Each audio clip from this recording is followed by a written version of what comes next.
So then we're going to tell Elliot he can join the call, or should we just leave Elliot in the chat while we're here? Where is he? He's still in the chat, I think. He's fallen behind. If he gives away our location one more time, I'll bleed him. Yeah, we'll have to bleed him. Yeah. Yeah, absolutely. That's it. Oh my god. Or at the very least, get him in the chopper. I mean, we've got to do something. Get him in that chopper. I've been trying to get his chopper for so long. You'd have thought as well, actors with their reputation, Jack. Honestly, it's honestly, I know. This film is gay enough without adding to it. There he is. He did eventually. yay. Hey. I think I'm here. I'm just going to plug in. so to Excellent, excellent. I think the most salient question is, at this point, who has the bigger biceps, right? Surely that's what we've got to establish before going any further with this. Oh, I'm afraid I'm. Yeah, we've got to go through the ritual. Yeah. How we know who the good guy is, otherwise. Yeah. We'll see. The ritual of manly competition that also, for some totally non-suspicious reasons, always involves close, intimate physical contact. Honestly, I mean, I think when we talked about this, when we did Prey Kit, we talked about this, didn't we? Yeah. This film, it's there. It's not conscious, but it's so there. There is a really gay undercurrent to a lot of this film. It's an 80s action movie. Yes, of course it has. Yeah, They all have. Yeah, they do. But this goes beyond like the normal campery. There is something here. There is something here. Oh god, yeah. I mean, I think there's a real kind of part of it is that interesting intersection, right, with the kind of like bodybuilding culture, right? Because you've got Arnie, obviously you've got Carl Weathers, is part of the reason we're here is paying tribute to that guy and his acting, but you've also got Jesse Ventura, all three men for whom their physical fitness and the shape they're in was like a really important part of their identity, right? It was a really important part of their personas and that kind of thing. And I know, I was doing a little bit of reading of various things, and that's me. Someone else getting some heavy feedback from somewhere. That's a mobile phone too near a thing. I think. It is. That's what it sounds like. But yeah, I was thinking about how there was this interview with one of them. I think it might have been Jesse Ventura. It's talking about how the culture on the set was like everyone was just working out all the time. Yeah. Because you had to stay there was this real kind of that competitive, and bodybuilding already. There's a weird kind of because it's not straight up physical fitness, is it? You're undertaking specific exercises to make your body shape grow in a very particular way, which is not necessary. I mean, when you look at a World's Strongest Man competition, none of them look like bodybuilders. It's actually a different skill set. But they kind of look like Space Marines from Warhammer 40,000. They look like a homuncular, basically. And they were losing weight, weren't they? They were losing weight daily because of the environment. Although strangely, the part of the Mexican jungle they were shooting in was renowned for its low temperatures because they were also shooting lots of things under heat lamps. Paradoxically, so they went there when you go to the jungle, is it really? No, so they went there, going, oh right, okay, because they were losing all this weight and everything, but they were losing this weight not because it was this subtropical thing. It was almost sub-zero. It was really cold. Oh, so they were erecting heat lamps. So they basically did all their scenes pretty much under heat lamps. I don't know whether it was a time of year thing or whatever, but that particular area of the Mexican jungle is pretty renowned for being cold. It must have been. I mean, all power to everyone who was involved in this project, because actually shooting in the jungle, where nothing is flat. Well, they said it's an endurance thing, didn't they? They had problems with their legs afterwards because they were constantly standing halfway up or halfway down a hill. All this stuff.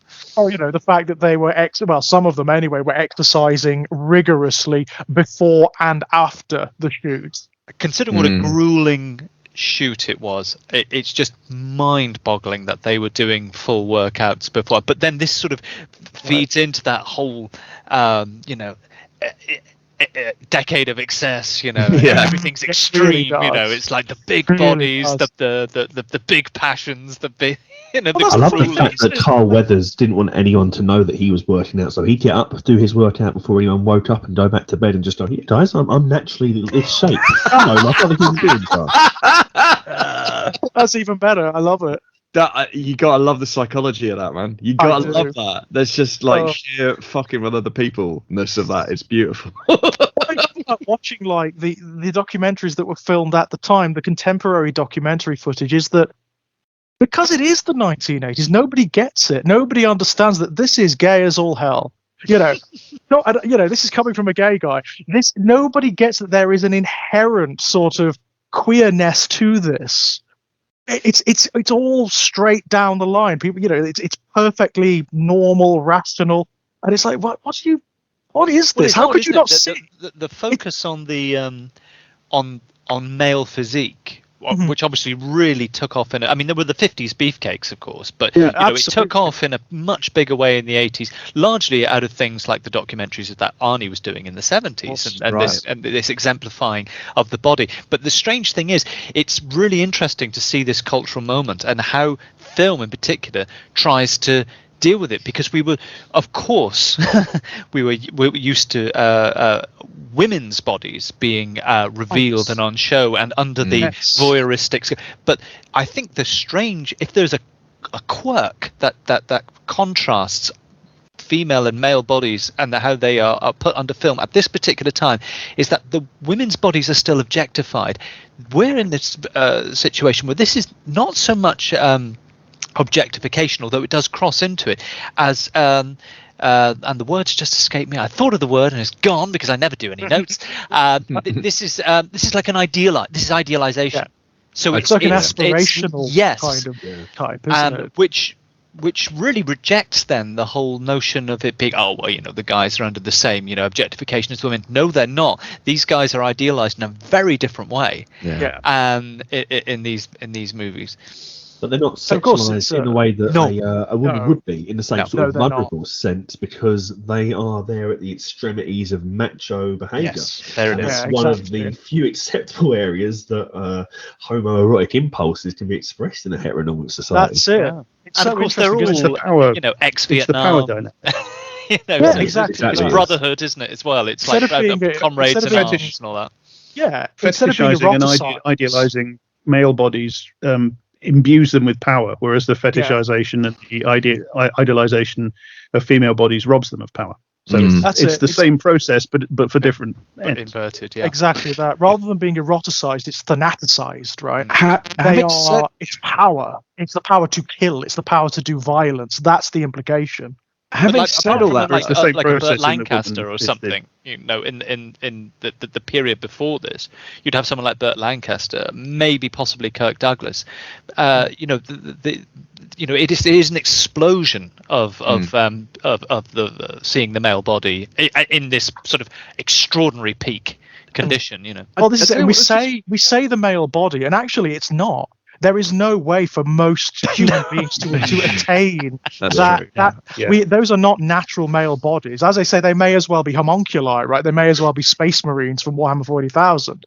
They may as well have been genetically modified to be that type of body. No natural body looked like that. Although it was probably more out there then than it is now, because the body of the young man has changed so much because of proliferation of gyms and a change in what is considered to be an in vogue body shape. I mean, certainly as a product of the 90s, where it was all heroin chic and be really skinny and androgynous. Actually, it's like so many of the extremities of that era.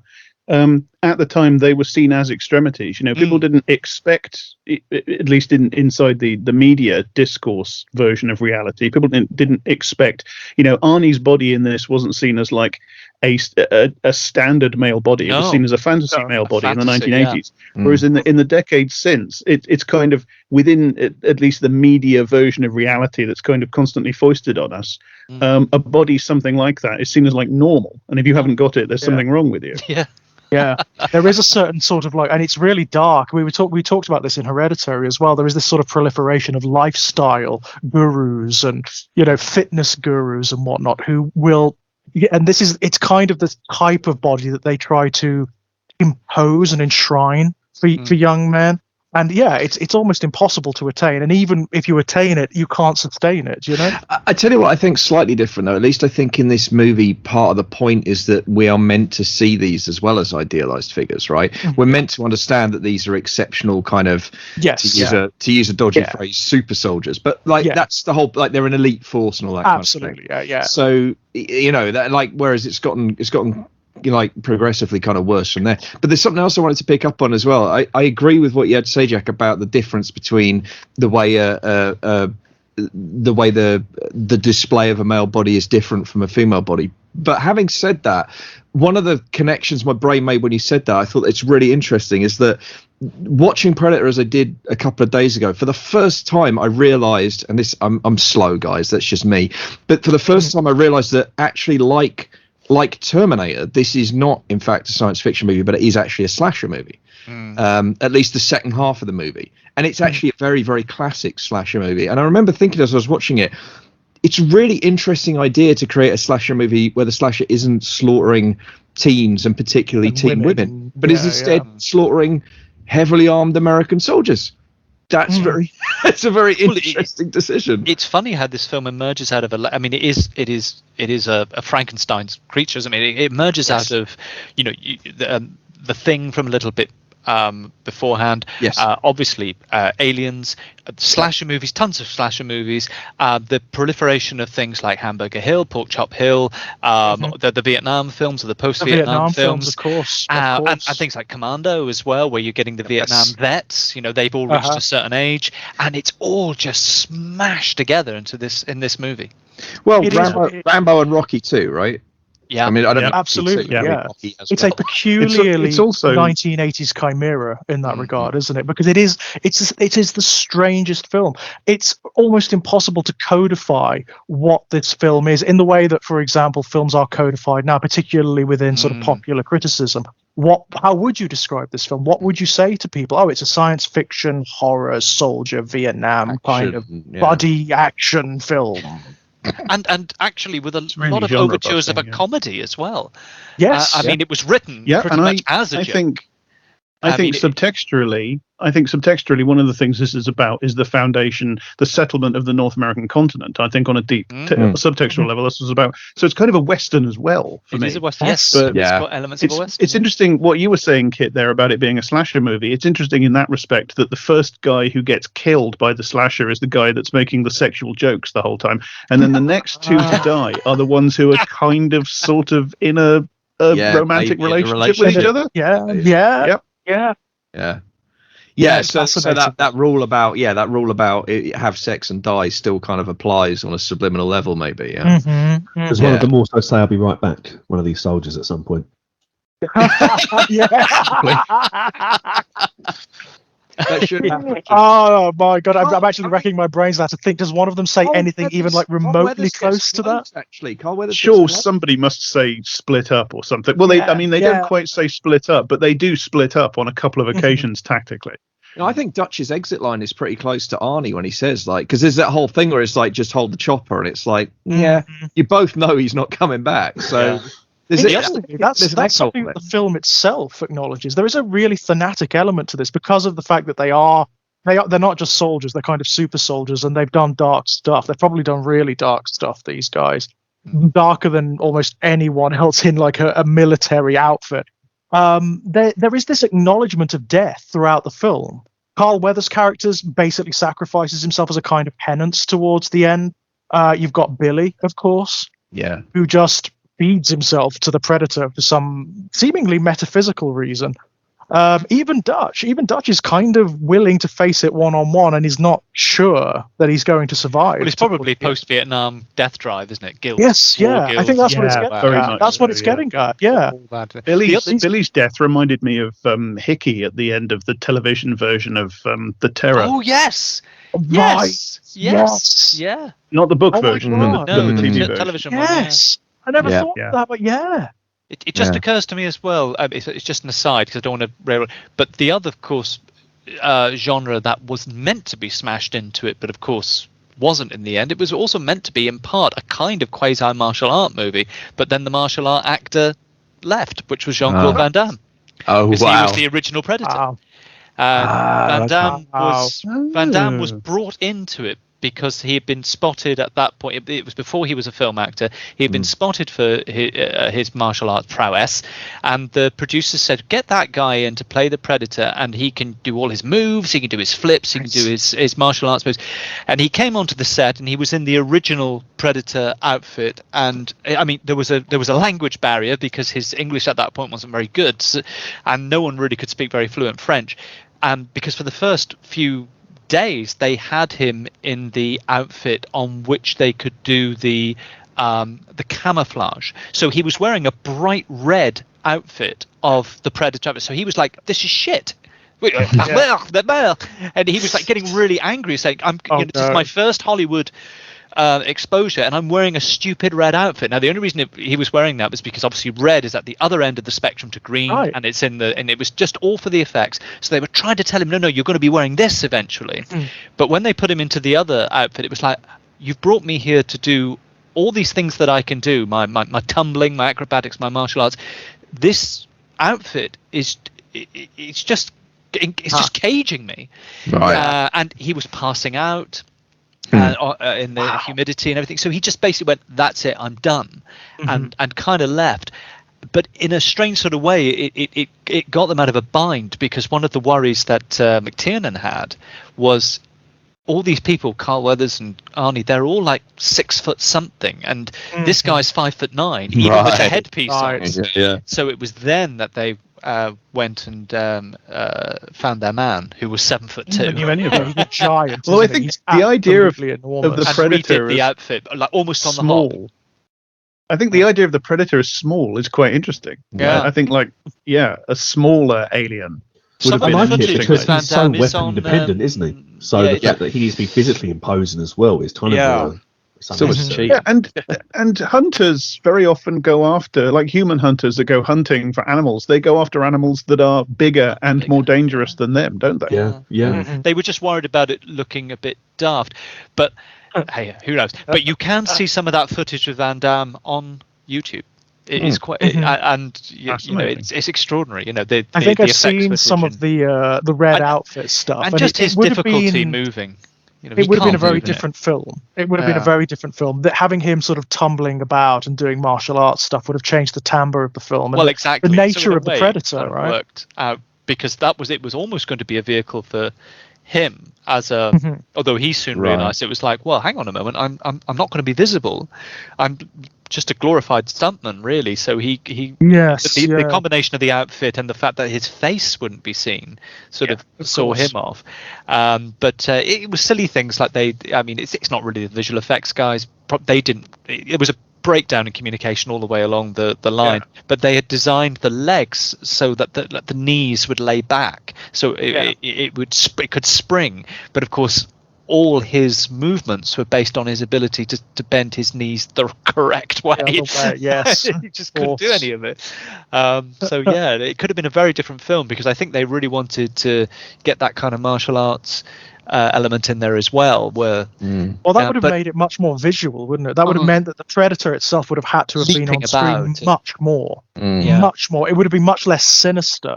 And much more action oriented. I mean, the fact that the Predator is for the most part camouflaged, and you get that wonderful reveal in the last act, that just makes it makes it more of a horror film, doesn't it? Well, it Jaws elements of a horror film. It's exactly like Jaws, isn't it? Suddenly it's like, sorry, the Predator doesn't work. The Predator doesn't work. It's just like the shark's not working all over again. It actually makes for a better movie. It actually does, and the redesign of the Predator as a result, it's obviously iconic. I mean, it's a beautiful monster, right? It's an absolutely stunning creature. And it was fast. They had to get that together fast because they were already shooting. So that's a real testament to the makeup and costume and visual. Because of course the original designs of the Predator, it's got like a sort of bird or lizard like quality. Yeah, it has a sort of elongated head. It has those. I can never say which he would wear as a hat. So he was actually looking through the neck chest. Yeah. But even with the hat he still was. Arnie and the others were still towering over him. Yeah. But I'm always fascinated by like the extended mythology of the Predator, how for some reason, and certainly the latter films have kind of lent into this, the notion that the Predator race are somehow have a kind of nobility to them, which is largely a product of the second film, of course. It's the end, that conclusion of the second film where they let Danny Glover go and whatnot instead of killing him outright. And of course that's not true. They are arseholes. They are absolute arseholes, these guys. They are effectively like the upper class British wankers who hunt foxes on horseback. They are bastards. They come to planets where there are, much lesser technology than theirs. They're cloaked half the time. Their victims can't see them, and they're attacking them with weaponry that they can't even conceive of, let alone build. They are wankers. These creatures on a deep level. I mean, they're all sorts of things. It's certainly in this film, the Predator is all sorts of things thematically all bundled in together. Yes, but one of the things he is the great white game hunter. He's Don Jr. going out to Africa to be provided a lion to shoot. He's one of those fuckers. That. But even he doesn't even play fair when he's beat. When the superior hunter, if you're looking at it in those terms, beats him at the end, he can't take that, so he has to self-destruct. Yeah. My headcanon has always been that he's really young as well. It's like a blooding. Yeah. It's like this is a junior one. Interesting. Yeah. But any further expansion of the Predator world, that's a mistake. And obviously the sequels by their nature end up telling more of that story of where it comes from. If I was forced to write an extended Predator universe comic strip or short film or whatever, I'd focus on the countless people on the Predator planet who protest against these pricks who go off and sign in their Exactly. And then that would do one very important thing, which it would break a lot of the race essentialism in science fiction. So, like a representative of a race is always exactly like every other member. They're monolithic, aren't they? Yeah, so you make this kind of Predator the upper class, right? You make them the aristocracy, who they're just so bored. They're just so bored. Maybe they've reached the level of technological development where they don't have to do anything, right? Where their world is just Earth's the only one in reach, and it's at the stage it's at, and that's it. And that's the only sort of vaguely advanced one. But you're right, James, it's a mistake expanding this universe too much, just as it is with the Alien, right? Expanding it and explaining it too much kills it, stone dead. The resonance of stone dead. You understand the impulse, because I think that's, for me, that's the brilliance of the storytelling in the original Predator movie, is that it's the reason I'm sure that people got that excited about the Alien and the notion that it had a culture and a code and all this stuff is because there's just these hints of implied storytelling that happen. Yes. And those things, I mean, I remember, that's a thing about movies, some of the movies from this era, some of the better ones, where you do feel like there's something happening with the storytelling where the producers or the writers or whatever are content to leave things with the audience to figure out, leave things with the audience to play with. And of course, the problem with that is that they're actually, some of them are going to grow up to be writers and they're going to end up getting gigs and they're going to end up writing extended universe stuff that's just embarrassing. But but I do like, I mean, I think you're absolutely right that that's one of the things that the sequels, one of the reasons most of the sequels fall down as badly as they do, because they want to expand that mythology. They want to give more information. They want to explain this stuff. It's like, no, leave us with the hints you leave us and let us work it out. That's why for me, the only other movie in the franchise that really works is Prey, because it goes back to first principles. And it just says, no, we're just going to run this. Weirdly, we're just going to run this story again, but somehow in doing so, they make it fresh. Which I think is really impressive. Well, because of the other layers they add in with the historical context, I guess is what makes Prey. I mean, because funnily enough, I watched Prey very recently with Kiddo, and I actually think Prey is a better movie. I mean, that's a nonsensical thing to say because it wouldn't exist without Predator, but I still think if someone put a gun to my head and only one movie could survive, I'd pick Prey over Predator at this point. But I do think I love that aspect of that, because the bits this time, and you talked earlier about the Jawsification of the creature, the moments I really loved this time watching it through were the little moment of alien surgery where he's got injured. Love it. Yeah. That little pack comes out and they hiss the steam and like you don't know exactly what's going on, but you know enough about what's going on. Yeah. And it's just fucking fantastic. and just leave redundant it. but beautiful, isn't it? I mean, Yeah. it's a beautiful visual way of just giving this creature character and Yeah. making it interesting without explaining too much about it. It's fantastic, and it's a bit of a surprise as well to cut away, to sort of head hop like that, for the perspective of the film to suddenly shift away from our protagonist to the creature, to the alien, and also that's the point where you get to see it for the first time, and to allow it to be vulnerable as well. Yes. That's what I love about that. It allows us to see that the creature is vulnerable, that it is of flesh and blood, that it is vulnerable to bullets, that it does need to sew its wounds up, and that it feels pain. That makes it, paradoxically, they don't show you too much that they take the edge off the awe and mystery of the creature, but they show you enough so that you can relate to it, and it makes it more powerful. And I think after maybe where this film falls, so you would have had the Xenomorph, you would have had the Thing. There would have been such a temptation to continue in that vein, or maybe think the audience is now primed that that an alien killing machine in a film of this type has got to be kind of impervious or constantly mutating or evolving, and this takes but it's still it has the wherewithal and the strength to say, right, okay, this is what happens with one of these, and it feels no less powerful because it's vulnerable at all. It's still very formidable. And the alien in Alien is it's an unknown Lovecraftian entity. It's unfathomable. What it thinks about anything is unfathomable. It just is what it looks like and what it feels like. And then you get Aliens, where the aliens become suddenly they become sort of insects, and they also become evil. There is the alien queen is evil. She is malicious and cruel and things like that. And in the Thing is very much about the ambiguousness of what the alien, how much does the alien know? How much is it us, and how much does it know that it's the alien when it is, etc., etc., or is it just a pattern? And they go somewhere different with this, where they go for, instead of some variation on difference or mystery or ambiguity, they go for reflection. They go for the alien as a reflection of us, as like us in some way. And this is something you said in the back chat, Elliot, that there's lots of echoes in this film. That's one of the interesting things about it. The alien is repeatedly shown to be like the humans, to echo them, to reflect them, to metaphorical and down to the human laugh. The human laugh is a great choice, and it's so unnerving as well. It's metaphorical as well as literal echoes. It's the amount of time that echoes actually appear in the film. Echoes of laughter, echoes of voices, repetition, mimicry. It seems to be underscoring the various echoes that are going on, kind of within the text or subtextually as well. The aliens, the predators' methods echo those of the humans that it's hunting, just as they are hunting the rebels. It is hunting them, even down to things like Arnie gets covered in the mud, and that echoes the predators' camouflage system and things like that. All the way through the film, you get like the same thing repeating at different levels. But this is the thing that is kind of glorious about the film. It's that when basically Schlock really just nails all these things, and you think this is a really taut, tight,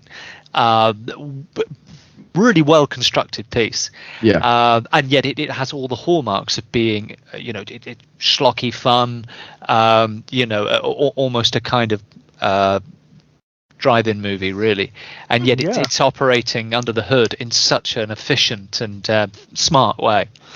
On a purely technical level, the film is amazing, isn't it? I mean, not to get too old man about it, I turned 40 recently, so I can do this now. Basically, they don't. You got your whinge license. Exactly that. They I'm glad it arrived. They kind of don't make them like this anymore. Certainly not sort of action films like this. We were wowed by it back in the day as kids. I mean, because it was part of that collection of movies that we were alluding to the other night when we were talking about Hereditary, that came out, and of course if you were a young boy, you wanted to see them, and they were too old for you and everything. But I'm a bit older than you, but I think all of us here missed Star Wars as an event, but then. And so you were slightly aware of this thing, Star Wars, that was ahead of you, that you didn't really get to experience. But then there was a bunch of films that were too old for us, and that we sort of had to sneak watch. And I still have that wonderful sense of seeing this movie for the first time and thinking, this is so impressive. And it was around the time of seeing Terminator for the first time, Robocop for the first time, that whole collection, and then absolutely burning their way into, well, it completely into the generational brain, memory and imagination, because they do stir up such fond feelings. They do. That's absolutely It seemed true. odd to watch this one this time watch. without another 10-year-old boy sitting next to me as we watched the VHS. That's it. Yeah, that's exactly it. That's exactly the experience. But of course, I mean, looking at it now as an adult, I'm just consistently amazed by it, how concise it is. It does that wonderful thing that a lot of films from this era did. Alien does it, The Thing does it, and bloody hell, this does it, where there's hardly any exposition at all. No. There's one or two conversations that set it up, and within the first 10 minutes, you're on the chopper, and you're on the way. You're into the jungle, and you are seeing the skinned men, and you are seeing the situation. You know the dynamics between the characters immediately. They just do enough with the subplots. For example, the rather neat subplot around Dylan and the real reason they're there. It's dealt with really. It's just providing enough dramatic conflict underneath the main conflict that's to come, without it feeling like the wretched thing's grinding to a halt, or it's smothering what we're really there for, which is to see the guys go up against the alien. To pick up directly on this point, there's a moment I realised this time watching it where they're still getting half of their briefing while they're in the helicopter heading to the drop zone. Now, that's not remotely realistic if you think about it for 5 seconds, but it just tells you how determined the filmmakers are to get kind of great the action at the same time. Exactly. It's sort of like it defies logic, but it's great filmmaking. And there's a lot of that in this film. Actually, there's a lot of that in this film where nothing makes sense. There's loads of stuff that doesn't make sense. Why the fuck is politically it doesn't make sense? No, it doesn't. It absolutely doesn't. But why is Jesse Ventura? Why is Jesse Ventura's character carrying a Gatling gun that you mount on a fucking helicopter in a jungle? Because he's very strong. Because it looked great.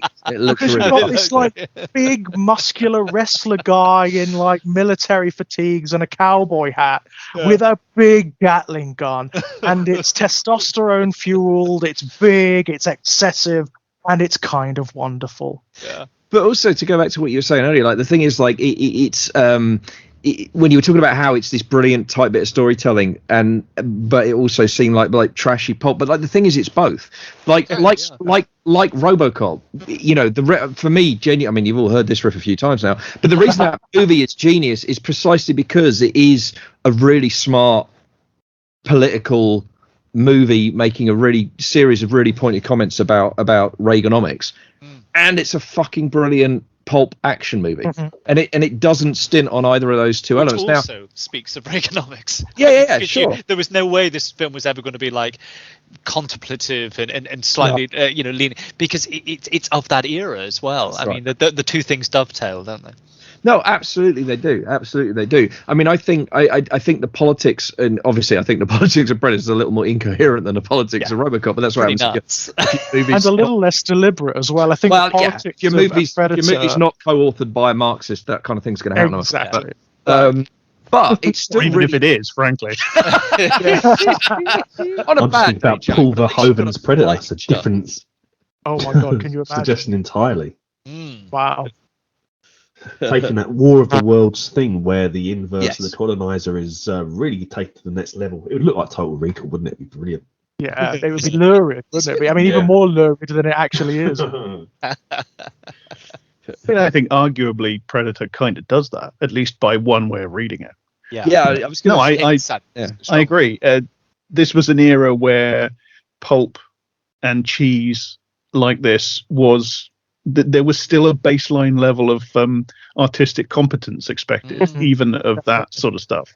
It looks, again, we were talking about this a little bit in the back channel, it's so coherent and so tight and so fluid and so comprehensible what's happening on screen compared to the sort of frenetic sludge that you get in so much action cinema today, because the priorities have changed. The basic level of just nuts and bolts competence is not a priority, it seems.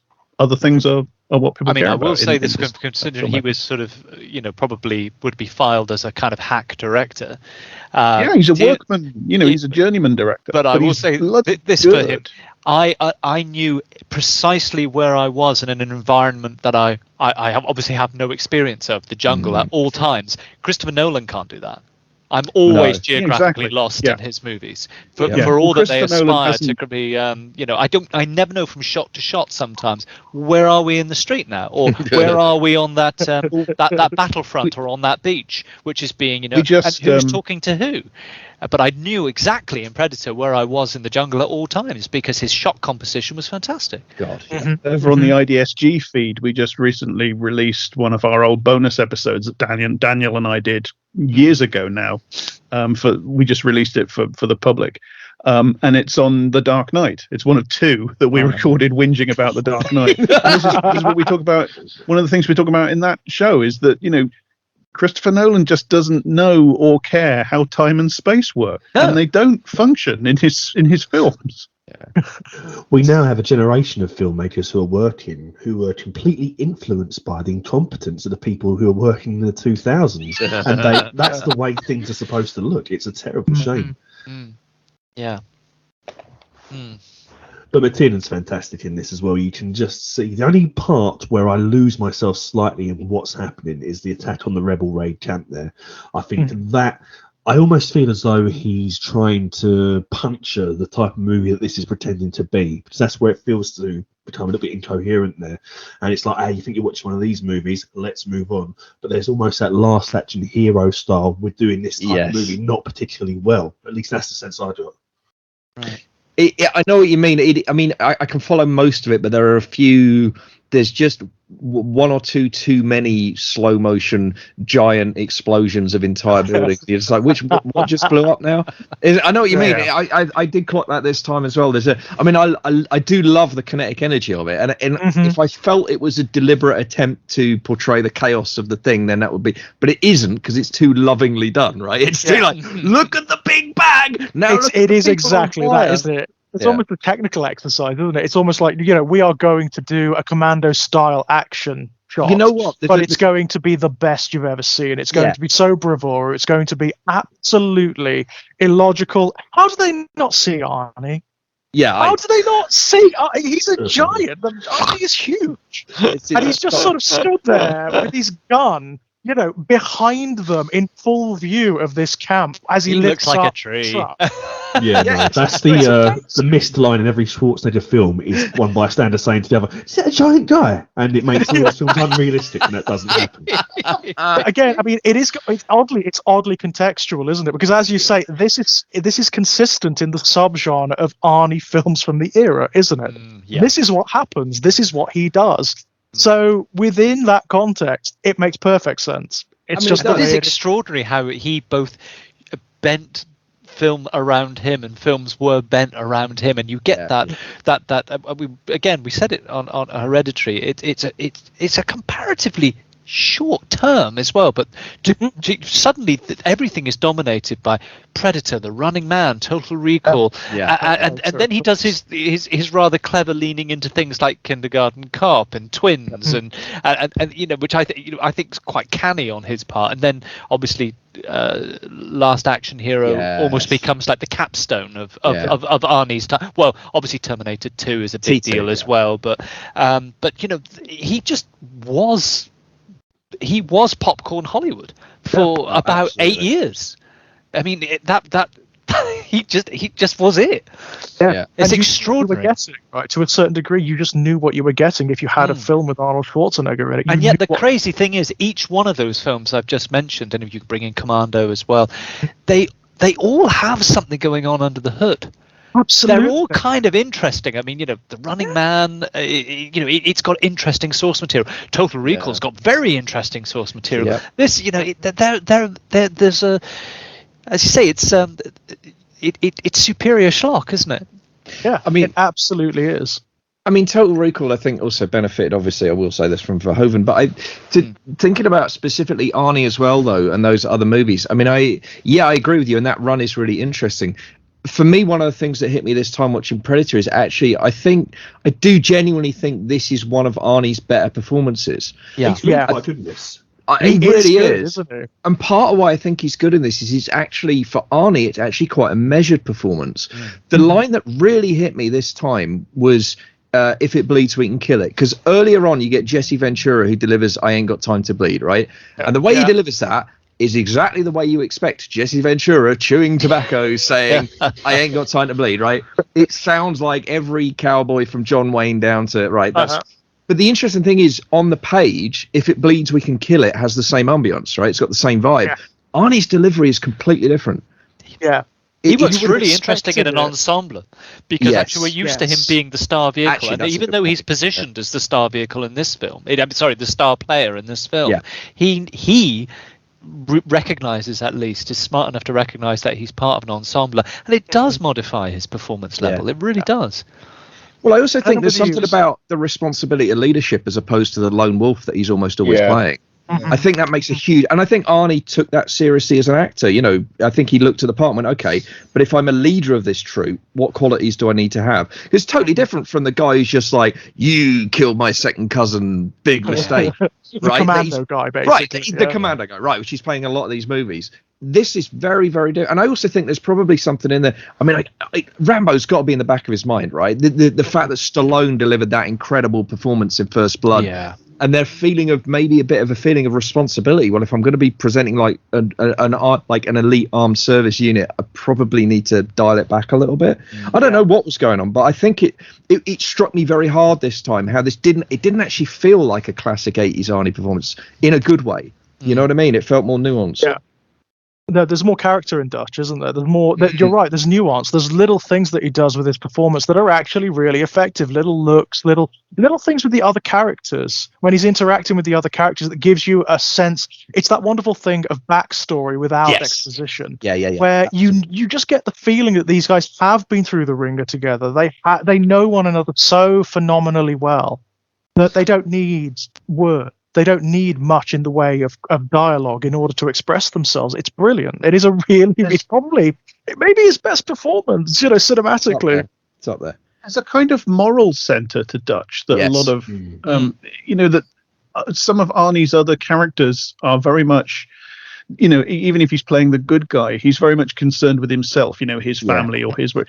Dutch is very much, there's an interesting sort of political morality to this film in general. Yeah, I wanted to. There's this weird sense in which, it is obviously neoconservative 80s Reaganite American cinema. It is, but it's also there's these strange noises all the way through it. Like it's almost like Dutch's team are kind of freelancers. They're in the army. They're subject to the army power structure and rank structure. They go where they're sent, etc. They salute the general and so on and so forth. But there's also they apparently have the ability to say no to jobs. He apparently turned down some job in Libya. Somebody, Dylan says to him, why didn't you go to Libya? And he says, we're not assassins. And it's like the superior, like the general and Dylan, who's now in the CIA, which is an important inflection. He has to kind of pitch the job to Dutch, and Dutch has the power to say, yes, I'll do it, or no, I won't.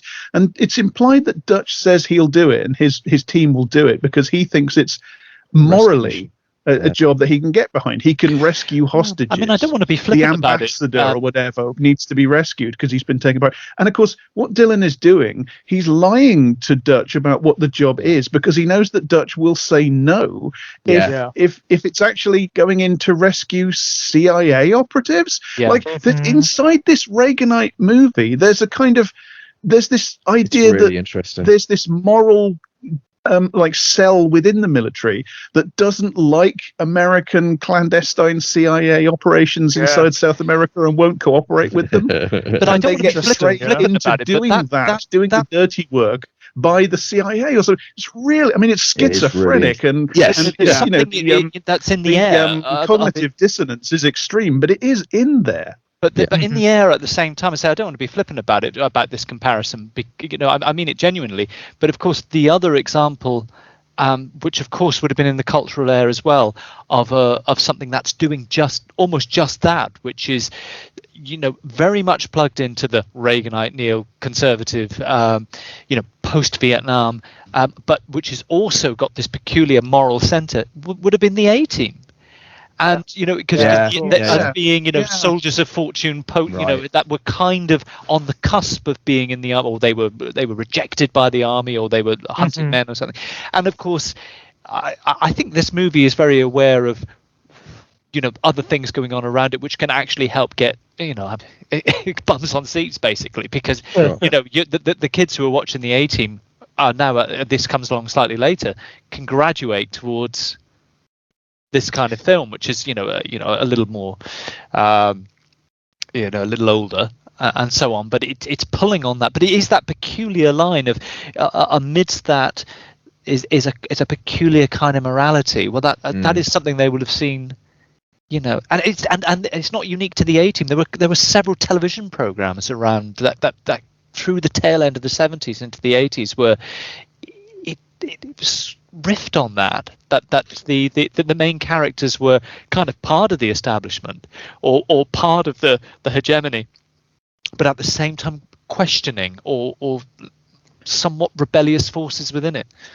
Yeah, it's interesting, isn't it? You get this sense of there's a subtext of systemic mistrust. It's that death of the American dream stuff, isn't it? It's the post-Vietnam thing, and it's really interesting when you look at that thematically with regards to the way Dutch and his team are positioned with regards to the Predator. The whole thing is like suddenly, everything's right, but the wrong people are doing it, therefore it's wrong. But they are absolutely in line with the ideology. They just don't think it's done with. In the correct way or the moral way, with the correct degree of honor or and that means. That's the A-Team, that's this, that's and so on. But thematically, like when you look at their positioning with regards to the Predator, you've basically got an inversion of Vietnam. So suddenly they're the Viet Cong. Suddenly they're the ones who are on their home turf, and they're also the people who don't have the technological advantages and whatnot. And that's one of the unconscious subtexts of this film, right? Well, and I wanted to get into this as well, because even down to when you look at Arnie's final, desperate gamble and that trap that he builds, that's a fucking Viet Cong anti-personnel trap. Yeah, absolutely. And the other place you see that echoed, by the way, is in First Blood. When Rambo's hiding out in the forest, the traps that he builds, they're not American soldier traps. They are Viet Cong style. So there's this weird idea of bringing those tactics back, or inverting those tactics, taking them back in the American military machine or whatever. It's really, really interesting. It's really it almost seems like a moral commentary, doesn't it? It's almost like saying, oh, well, how do you cope when you're in the same situation? How does that feel? It has that quality about it. I mean, it's not deliberate, it's not conscious even. I don't think it's a conscious thing. I don't think there are many sort of politically conscious themes in the film, to be perfectly honest, in the same way there is in Robocop, and even to a certain degree within Alien. Right. It's just there. It's in the air. It's but a lot of what's in the air is the fact that these Viet vets have reached a certain age, because the 80s is dominated by this. I mean, it's not just in the sort of slightly higher art end of things like Full Metal Jacket, or then you get down to Platoon or this, or Command, but it's everywhere. It absolutely haunts the 80s, doesn't it? Born in the USA, 1984. Born in the USA. Title track. Yeah, of course. It absolutely haunts the 80s. Like it's that failure. As it would have been perceived.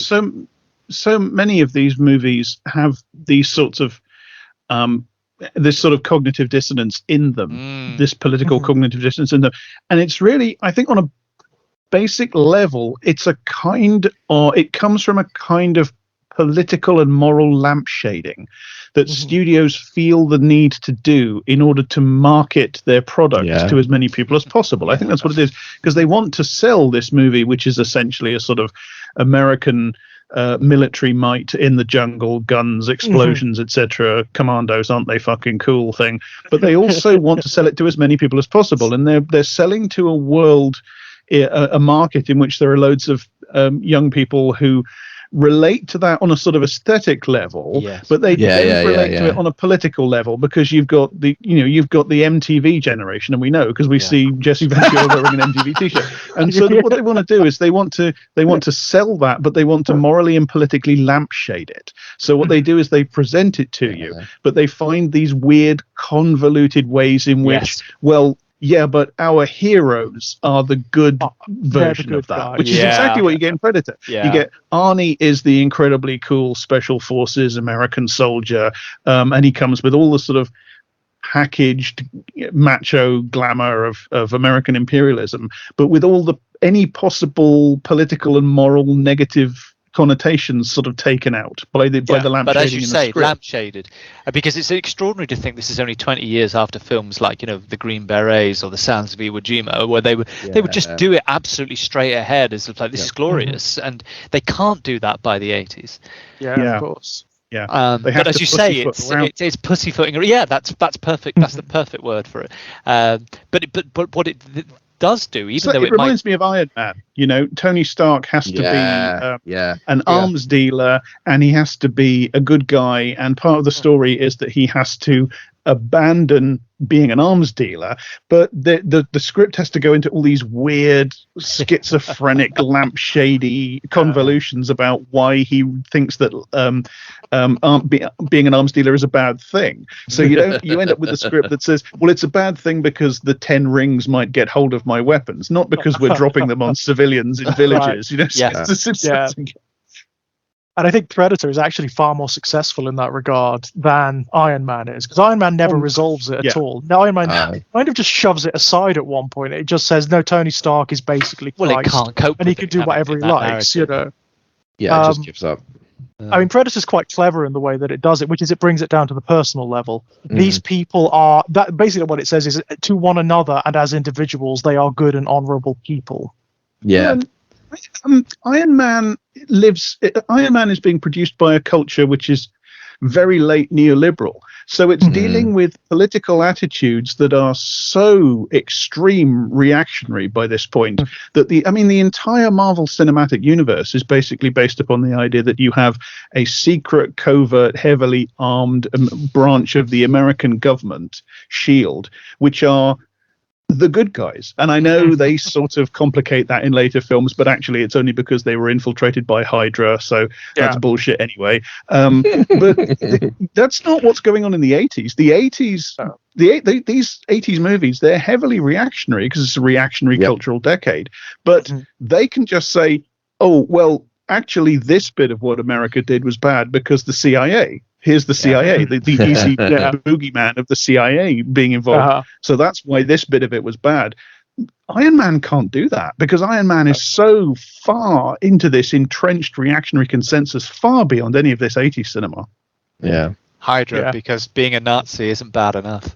Right, absolutely not extreme enough. To the point whereby you can literally have the billionaire capitalist Jesus moment. Which for me, I can't deal with it. I can't. All I'm going to say is, you take the Marvel Cinematic Universe. It is so much more reactionary than any of like the 80s Reaganite cinema, like Red Dawn or any of that. It's so much worse. It's so much worse. It's not even believable. It absolutely is. It doesn't admit of a moral position that's not of hyper-capitalist making. That's what the difference is. Between this, there's a sense that even the communist rebels, they're going to be brave people. The young woman who comes from that camp has something good about her.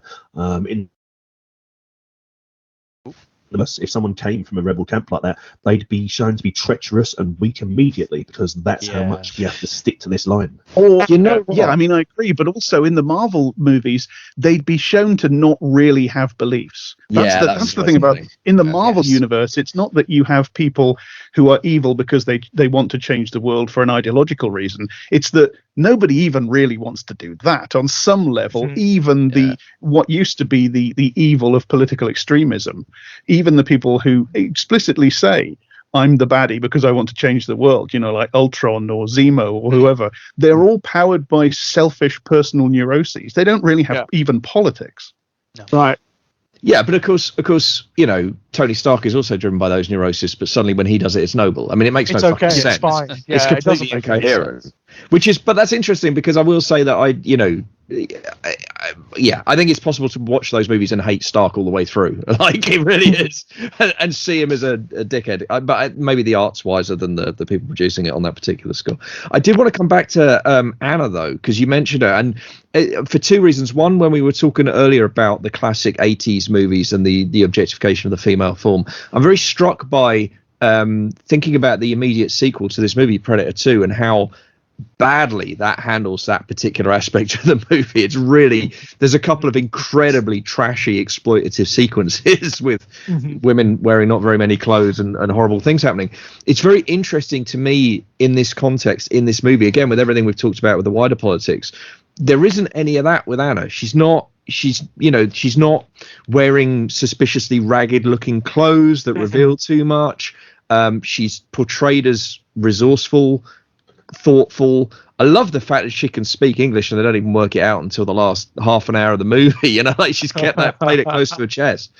I don't know, I just found her, and in a way she's kind of a microcosm of what we've been talking about, right? The political signifiers with her are really interesting. They wouldn't be able to do that. They wouldn't be able to bring themselves to do anything like that now without having some sort of relationship developed between there would be Anna and Dutch. Like there would have to be something like that, definitely. She would have to, in fact, it's so strange, even contextually, of the era, having a completely desexualized female character in an action film, in this incredibly male-driven action film. Yeah.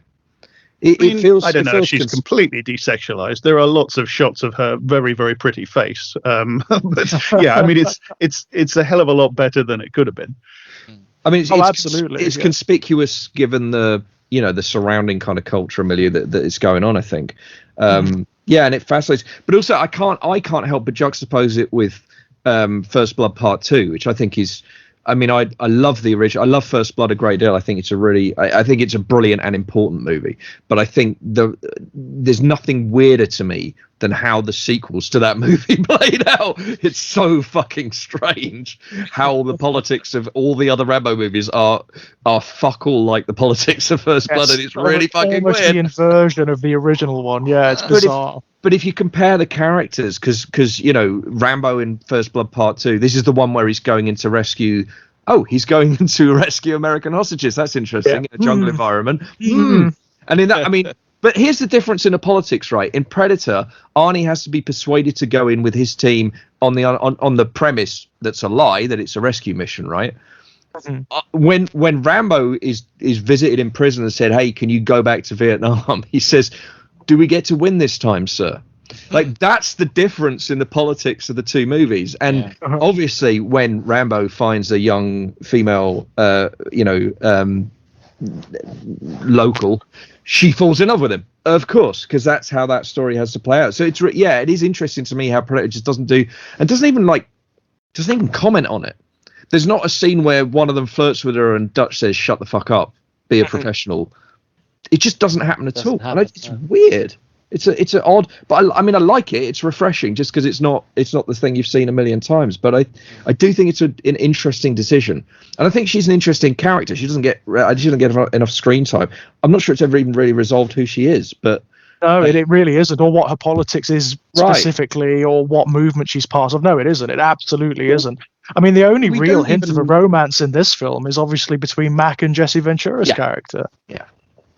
Well, I think also, and Dutch and Dylan. Definitely. Dutch and Dylan, yeah, there is definitely like a suggestion of a past there, definitely.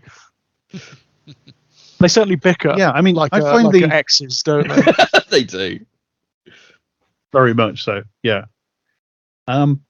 It's fascinating to me how decontextualized the politics is in this, because it's all in these general terms. The Whoies in this chat will know what I'm talking about when I mention the Troughton serial Power of the Daleks, where you have the governor and the guards and the rebels, and that's the politics of the story. It's governor, guard, or rebels. That's it. What either side think or what either side want or anything like that is completely opaque. It's just it's a political power structure in the most basic skeletal outline terms.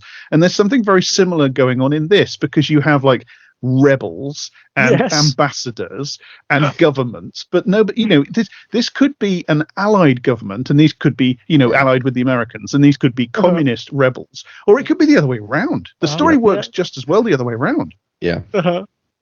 Yeah, and the refusal to identify that. I mean, that feeds into what you were talking earlier, right, about the kind of almost the cynicism, right, of the storytelling, where it's like, well, we want to have them be military, but there's all this anxiety, so we'll have the CIA be the bad guys. These are the good soldiers, and doing the good mission, and it's almost like it's a similar kind of level of cynicism, maybe, where it's like, well, let's not set it anywhere real, because that could cause problems for us, right? It's as depoliticized as it can be, isn't it? Ultimately, it's as depoliticized as it can possibly be, given the subject matter, the situation. They didn't need to set it in a South American country at all. No. They could have set it anywhere they want. They choose to set it, isn't it? In the 1980s, they choose to make it American soldiers dropping in and out of a South American country which has rebels roaming around in the jungle, and yet they choose to do that, and then they drain all the specific politics out of it. That's really strange. The other thing you mentioned, who there, Jap? The other thing, particularly in this era, in the 1980s, that you see this, how it permeates, how it runs through so many different things, even things that are on the surface aren't quite as obvious as the Predator and its context, sort of post-Vietnam and CIA and so on, and it's things like Star Trek. Star Trek in the 80s ran completely on this anxiety that in the movies, Kirk and his buddies, and later Picard and his buddies, were the good ones of Starfleet. That Starfleet was actually probably fundamentally either corrupt or malformed or not doing what it should be, and it was only the Enterprise guys who were noble. And it's everywhere in the 80s. It's like a real malaise. Absolutely, and just slightly before as well. I mean, you mentioned Star Trek. You also have Star Wars, of course, where you have this similar kind of this sort of a political vagary, this generalization. You have the rebels who are just framed as the good guys. You don't know what their politics is. Did anybody really know what Princess Leia's politics is in Star Wars? No. Well, I mean, and then I think it's summed up. It's summed up by the fact that she's a princess who's one of the leaders of a republic, isn't it? That's all you have in Star Wars. You have Republic, Empire, and Rebellion, and the actual content of those categories is completely it's a nullity, and you have to infer what you can. All you have actually is visuals and aesthetics. You have aesthetics derived from certain historical factors. So obviously you have the giant Nazi stormtrooper leader who is redolent. It suggests a certain politic, but only suggests it. Only it's loose, isn't it? It's very loose. Well, I mean, I think it's partly about Vietnam. It's Lucas said. I mean, Lucas lies about what he was trying to do and his intentions all the time. But I think we have some quite early on and therefore more likely to be authentic comments from Lucas about the fact that, he's partly modeling the rebellion, i.e. the good guys in Star Wars, by which I mean the film that was released in 1977. He's partly modeling them on the idea of Vietnamese resistance to American imperialism. But it's all, again, it's so mixed up because the Empire have like Japanese military style uniforms. It's... And British imperial officers. They have their own version of Hiroshima, and it's all mixed up together. Germanic stormtrooper, onic piles. I mean, we do get the sense that the Empire is if it's not outright fascist, it's certainly authoritarian, because there's a throwaway line about the dissolution of the Senate, right? So you get the impression that some kind of at least quasi-democratic structure is being dismantled, by the Empire. Certainly, right? So in the original trilogy, it's very pointedly all white guys. yeah, Yes. yeah. With suspiciously British accents. Yeah. There are in the Rebellion, you do see the occasional non-white face and the occasional woman and the occasional alien species, whereas in the Empire, in the original trilogy, it's just all white men, or everybody is a white man. So I think that's pretty significant as well. Yeah, I'd agree with that. And it's and the thing is, like, as well, when you describe it in terms of aesthetics, I mean, that's obviously true. I mean, I think I've realized over the last sort of decade or so of Star Wars that Star Wars actually is an aesthetic before it's anything else. Yeah. Like, it's a design aesthetic, and I mean, in my opinion, a truly brilliant one. I love the design aesthetic of Star Wars. Maybe that's just a product of the age I was when I first saw Return of the Jedi, but it did a number on me. But I do think, whilst that's a completely fair observation, I do also think that there are still, as we kind of tease out, there are inferences you can get from those aesthetics. It's not completely void of content. No, it's not devoid. In the way that I mean, I kind of love the free floating nature of Predator, because even though it is in a South American, it is stated that it's in a South American jungle. Boy, doesn't it feel like Vietnam a lot of the time? Yes. Doesn't it feel like a Vietnamese jungle? The whole thing is just It goes out of its way to repeatedly reference other sites of American imperial intervention. It mentions Vietnam, it mentions Libya, it mentions Afghanistan. These are crowbarred into the dialogue. Why the fuck is Libya Dutch's red line as well? I would love to know what. I mean, it's nothing, right? It's just a list of names and it's just a random thing. But it's really funny to me that of the list of countries that they read out, it's fucking Libya, where he's like, no. I'm not doing that. Whatever that was. He very specifically says that he turned that job down because his men are not assassins. So it's implied. I mean, yeah, exactly. Yeah, but he wouldn't. Hillary would have had no luck with these guys. Yeah. It's so weird. It's so really weird. In the middle of the 80s Reaganite imperialist cinema, you have this very strange text which looks superficially exactly like so much of the stuff around it. You know, the sort of Chuck Norris and Rambo 2s and all that sort of stuff. And yet it has these weird areas where it brings this stuff up very specifically and then shies away from being specific about it. And its silences are so pregnant as well, because they're saying, I'm not going to talk about this specifically. And that's not just being silent, is it? It's also, it's pregnant because it's refusing to talk. Whereas another film would just say, we tried to go in and kill that bastard Gaddafi or whatever. But this film doesn't do that. It does something else with a weird sort of pregnant silence. And really in that silence, there is a political dimension born, isn't there?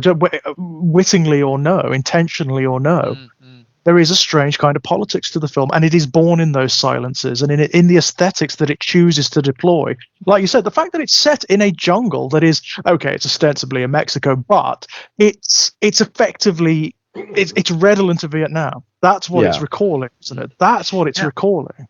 And the design of the Predator. I mean, you've got to talk about the design of the Predator costume, the fact that it has dreadlocks. I mean, all of this stuff. Yeah, fascinating. That's good. Really interesting. And the fact that the film brings in a Native American coded character. Goes out of its way to bring up the idea of Native Americans and thereby just inevitably the conquest of the West by the white man. And pretty stereotypical in a lot of ways, right? In terms of very stereotypical. The Native American's the tracker, right? Okay. He is such a 1980s trope, isn't he? I mean, Jack and I talked about this when we did Poltergeist 2. Obviously, to take nothing away from the performance, to be clear, which I think is brilliant. But it is, it's good. He's really good. I mean, he's such a compelling character. He brings that, inevitably, which is what the Native American characters in this kind of film, in this era, inevitably do. He brings in a kind of spiritualism, doesn't he? A kind of metaphysics to the whole thing, a grounding element, which is wonderful. He inherently imports this whole sort of historical implication to the film. This implication of stuff about, as I say, the conquest of the West and the extirpation of the Native Americans, because the Predator, quote unquote, acts in many respects like, and it's also a stereotype, but it's still bringing these signifiers in. It acts like a a Comanche brave or something like that. Yeah, counting coup. That's right. Yeah, with like the cavalry. It's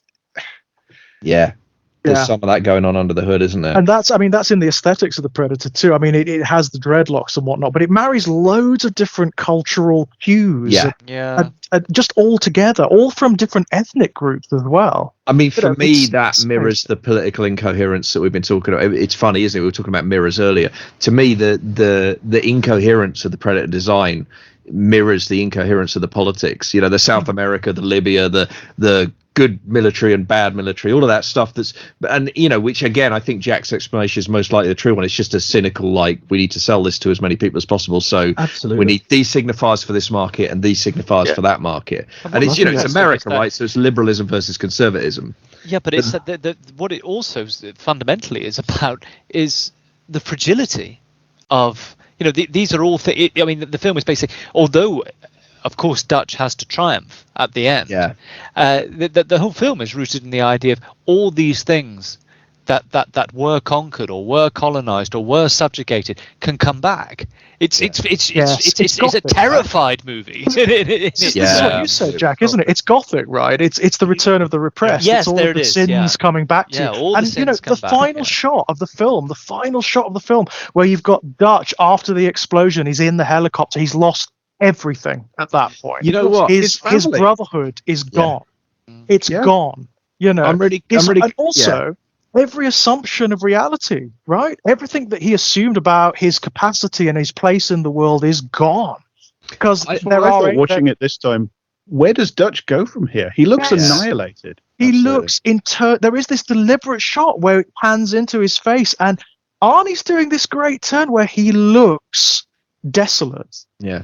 He looks as though like he hasn't won. He doesn't look as though he's won at all, because he hasn't. I mean, what could be more post-Vietnam politics than that? The guy that came, the only man from the squad that comes back from the jungle, and he's just sort of traumatized to the point where he's almost catatonic. Yeah, that's the vets coming back, isn't it? I mean, to a world that's no longer going to make any sense to them. But also, if we're talking about after that, let's become governor of California. It's the only thing available. It's the only way, isn't it? Is that, or this is like an alternate prequel to Rambo, right? Like he literally just becomes a drifter and then ends up in some small town. But I mean, going back to that, and I'm really glad you brought it up because it hit me as well. But I actually think that there's two other things, sort of indicators I want to pull out, which is one is the if we're talking about the return of the repressed and that whole anxiety, it's a fucking mushroom cloud, people. Right. So there's the idea that it's a mini nuke, like Starship Trooper style mini nuke that's gone off, right? Obviously, the the echoes there in American history are pretty obvious, and the sins of the past. But also for me, and this is probably just a product of who I was as a kid when I saw it, right? And the fact that I'd read When the Wind Blows one too many times. I had always assumed it was clear that Dutch was a dead man walking, because even if he survived the blast, he was clearly going to be irradiated, and he's covered in ash. God, yeah. Yeah, he doesn't stand out like John Wayne without that. Yeah, he's covered in fallout. He's covered in ash. I always assumed that last shot of the movie was like he is literally a dead man walking. Wow. He's got weeks to live probably before the radiation sickness just wipes him out. It never occurred to me before, but no, never. I don't, for some reason, even though you are right, the mushroom cloud is absolutely overt. It makes a point of it, doesn't it? It makes a point of really. We even know it's a nuclear device because it affects the electronics in the helicopter. The EMP hits the helicopter, so they're completely explicit about what it is. Mm-hmm. Yeah.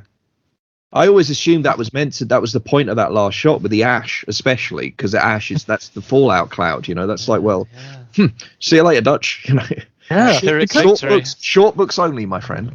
Yeah, I mean, it is a properly downer ending, isn't it? Even though he survives, it's a properly downer ending. I mean, like the shots of the desolate surroundings, the wood that has just been scorched to ash and the dead trees, and he's just standing there.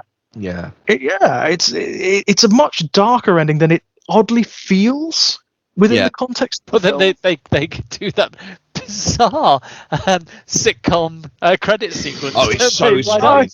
Just like, oh. So strange.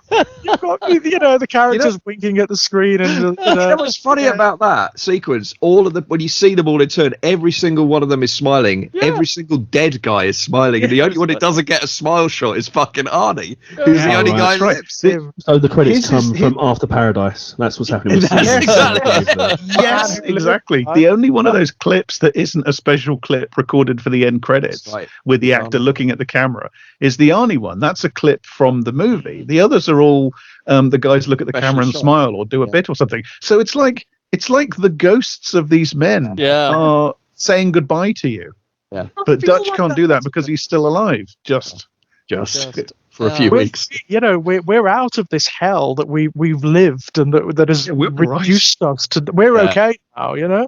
We're the fortunate ones, right? Yeah. The other sequence I'd really like to talk about. I know we're jumping about all over the place, but the other sequence I really want to talk about, because I love it as a set piece, but also for I think the resonance of it is the moment when sorry, I'm blanking on the names. The moment when Jesse Ventura's character when Blaine is killed, and his mate goes completely mental, right? Flips his lid. Mac loses his shit, grabs his gun, and starts firing into the jungle, right? Now, we know he hits the predator, we get the splash of blood, and later we get the surgery, and later still we get Anna saying, yeah, actually it bleeds, and Arnie delivers the line. But for me, there's something really fucking mental about the scene. It hit me again this time watching it.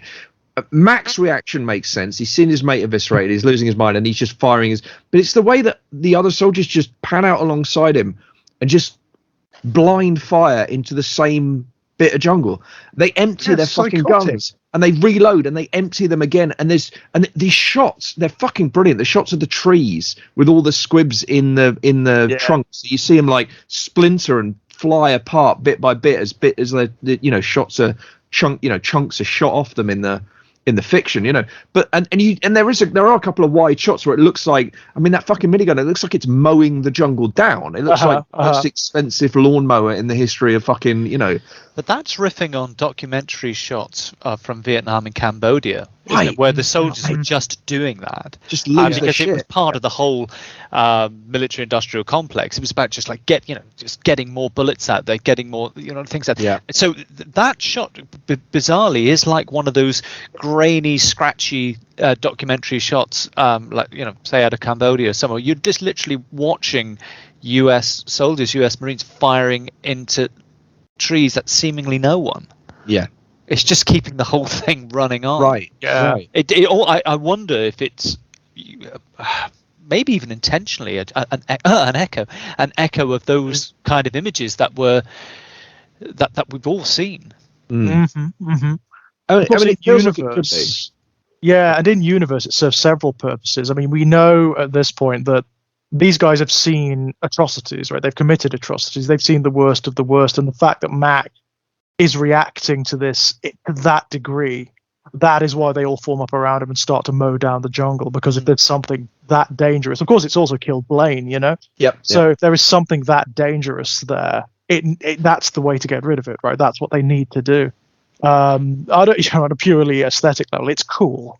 Yeah, it looks incredible. It looks incredible, but I'm always struck by it as a kind of, you've all gone a bit mental. Because what's interesting is they don't aside from Mac, they don't portray it that way. The others look like they're in control. They look like they're being disciplined. Arnie even reloads in this really kind of disciplined way, like overtly disciplined way, and it's almost like they're trying to back him up or something. They're trying to back Mac up. They're trying to lay down cover for him, and they fire a bunch of grenades for fuck's sake. It's really it's ridiculous.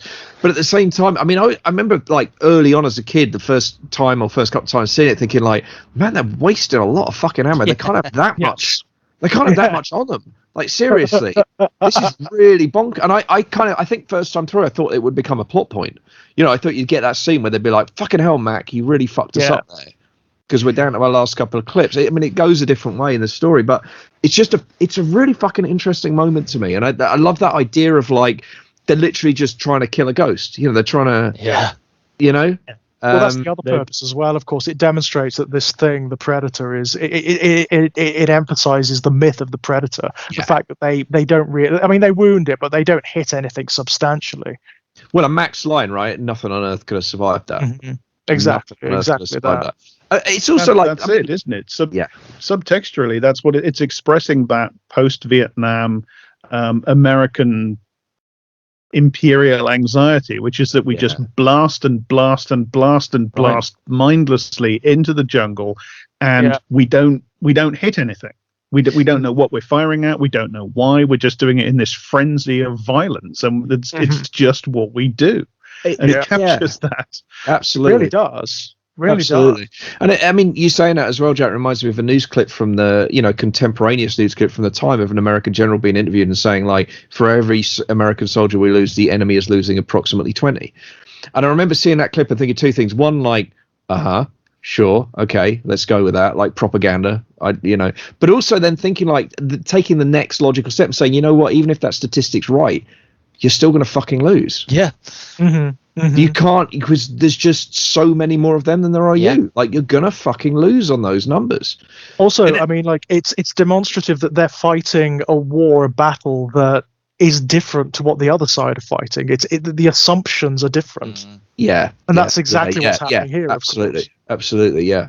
But it's also, I mean, it's interesting because that scene, because later on as well, that scene and what follows it is the moment when Mac realizes that the creature's using the trees too, right? So it does, that scene does come back kind of in a peripheral way where it's one of those bits of evidence that Mac has, oh, right, that's why because we were thinking about soldiers on the ground and we were aiming our fire at that level, but actually the fucking thing was 50 foot up and rising, and that's why we didn't hit anything, To be 100% fair, they should have noticed that before. When they first come across the people who were strung up, the skinned in people. the trees, right? In the trees, the clue was there. Yeah, the clue was there, that's true. Fucking hell, by the way, the effects in this goddamn movie, especially the bodies, and really good. And our man, when Carl Weathers loses his arm, fuck me, man. That the arm hitting the floor with the gun still firing is cool, but I tell you what, the shot of him with half a missing arm is even fucking cooler. That he's got used one to get gun me. left. Oh, As a Jesus kid, Christ. for some reason, that it's the raggedness of it. When it turns around, there is like it's not clean. There's like burnt bits of ragged skin and muscle hanging. And you only see it if you're looking for it, but it's like it is brutal. It's great. It's really good. And it is one of those classic 80s shots. It's just, you're right. It's like a 2-second shot maximum, but Jesus Christ, it lingers. It's long in the imagination. It does make an impact. There's a lot of it in this film as well. I mean, there's the skinned people who have really done very well. I mean, the only superior skinned people I think are in Hellraiser and Hellbound. It comes to something that you can make an immediate comparison of all the skinned people you've ever seen. That's where we the life well lived. That's your party piece, George, to be fair. That's where we operate. That tracking shot that follows the large intestine up the tree. That's great. Because you're not sure for a while what you're looking at, are you? Right. There's a lot of that in the film, isn't there? That's a really... You aren't quite sure what you're looking at until the context becomes clear. Like, I never noticed before, until this time, until I watched it this afternoon, actually, when they're investigating the helicopter, at the very beginning, there's a shot where you are looking at the cockpit of the helicopter, and you can see the skin. You can see the discarded skins of the people, like, just breaked out. And of course they don't see it at all, but it's like, I never noticed that before. It's really some of the ways the film allows the audience to be ahead of these people, because the first couple of seconds in the title there's a spaceship. If it's not for that, you're in kind of Dusk Till Dawn world where we don't know what direction this film's going to take. It's going to be a surprise to us, but the storytelling is not absolutely hiding it at all. It's like, yes, there is a spaceship coming. Yes, these helicopters are covered in skin. Let's watch and see while these guys Columbo it out. I mean, here's something interesting as well. That you could the opening. I reckon you could take, aside from the title cards, obviously. I think you could transpose the opening 30 seconds of The Thing and put it on Predator and vice versa, and it would work. Because it is the same setup. It's a reference to the original film, isn't it? The Thing from Outer Space, which also does that. it's a kind of deliberate homage, I think, because it's so similar that it's almost identical. Yeah. You know? Yeah, absolutely. And of course, to the various different science fiction B movies that do exactly the same thing. You know, your Mario Bava stuff and whatnot from God knows when.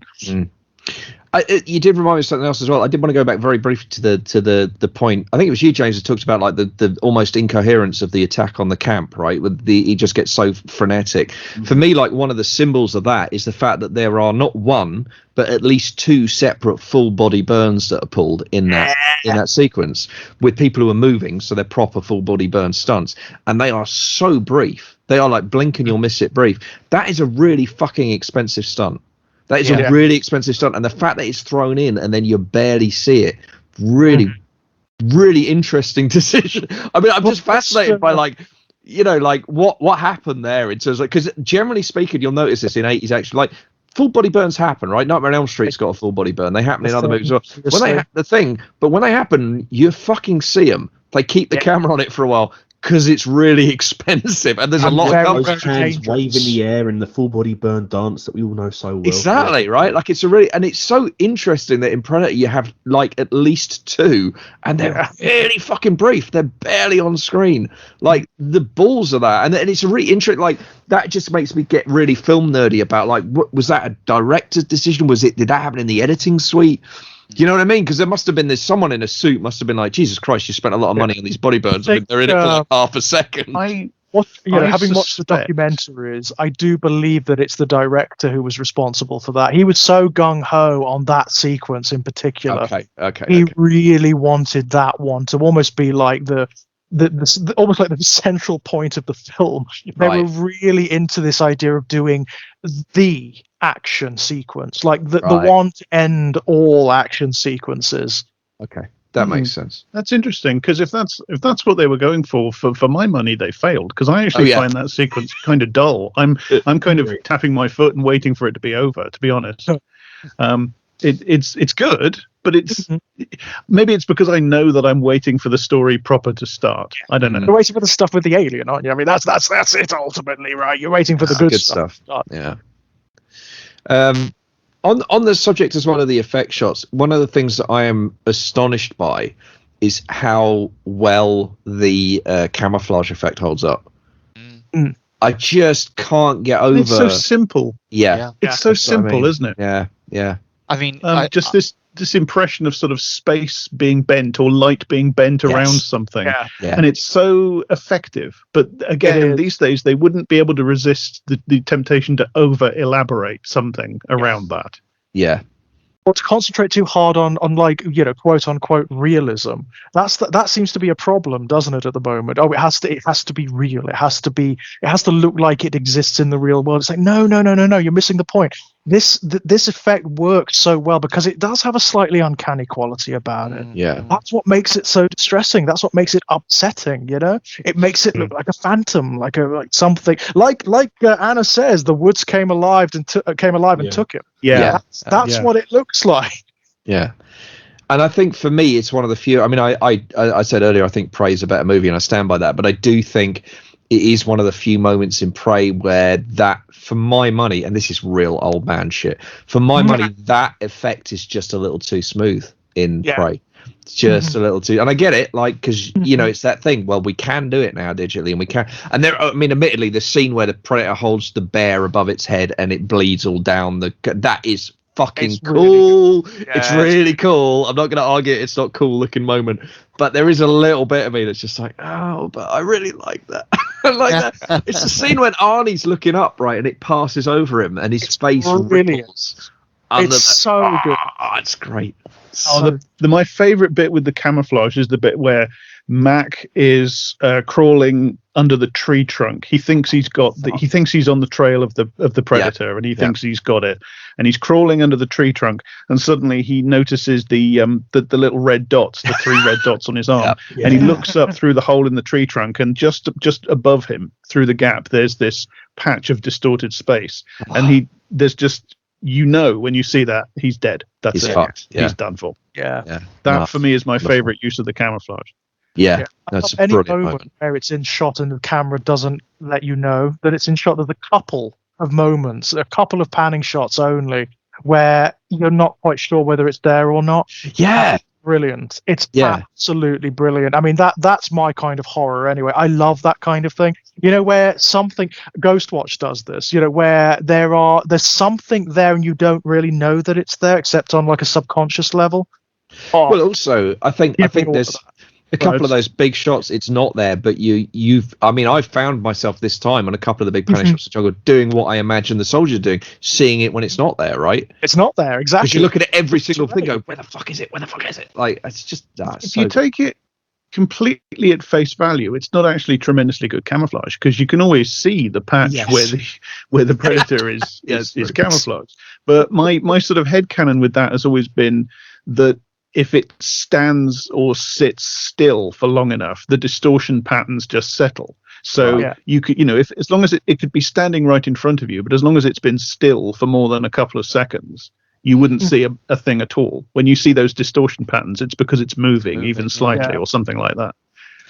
Yeah, I mean that works. I also think for me, it's just my thing is just it's 80s future tech, and 80s future tech is slightly shonky because in the 80s tech was slightly shonky. I love that its tech has like these big buttons on it and shit. Yeah. The heat ray as well. I mean, it looks like a David Bowie video, or it's just like a camera that you had when you were like 9 years old and you put it onto a different setting, and yet it still manages to be creepy and unsettling, mostly because of fantastic sound design. Yes. The countdown on his on his basically his glorified Apple Watch. I love that as well. How it just subtracts lines. Yeah. Oh, it's wonderful. Speaking of the sound design, I want to talk about one of my favorite things in the film is the bit where the predator is watching the guys as they're about to leave the camp, and it watches the exchange between Dylan and Mac, where Mac gets the scorpion that's on Dylan's back,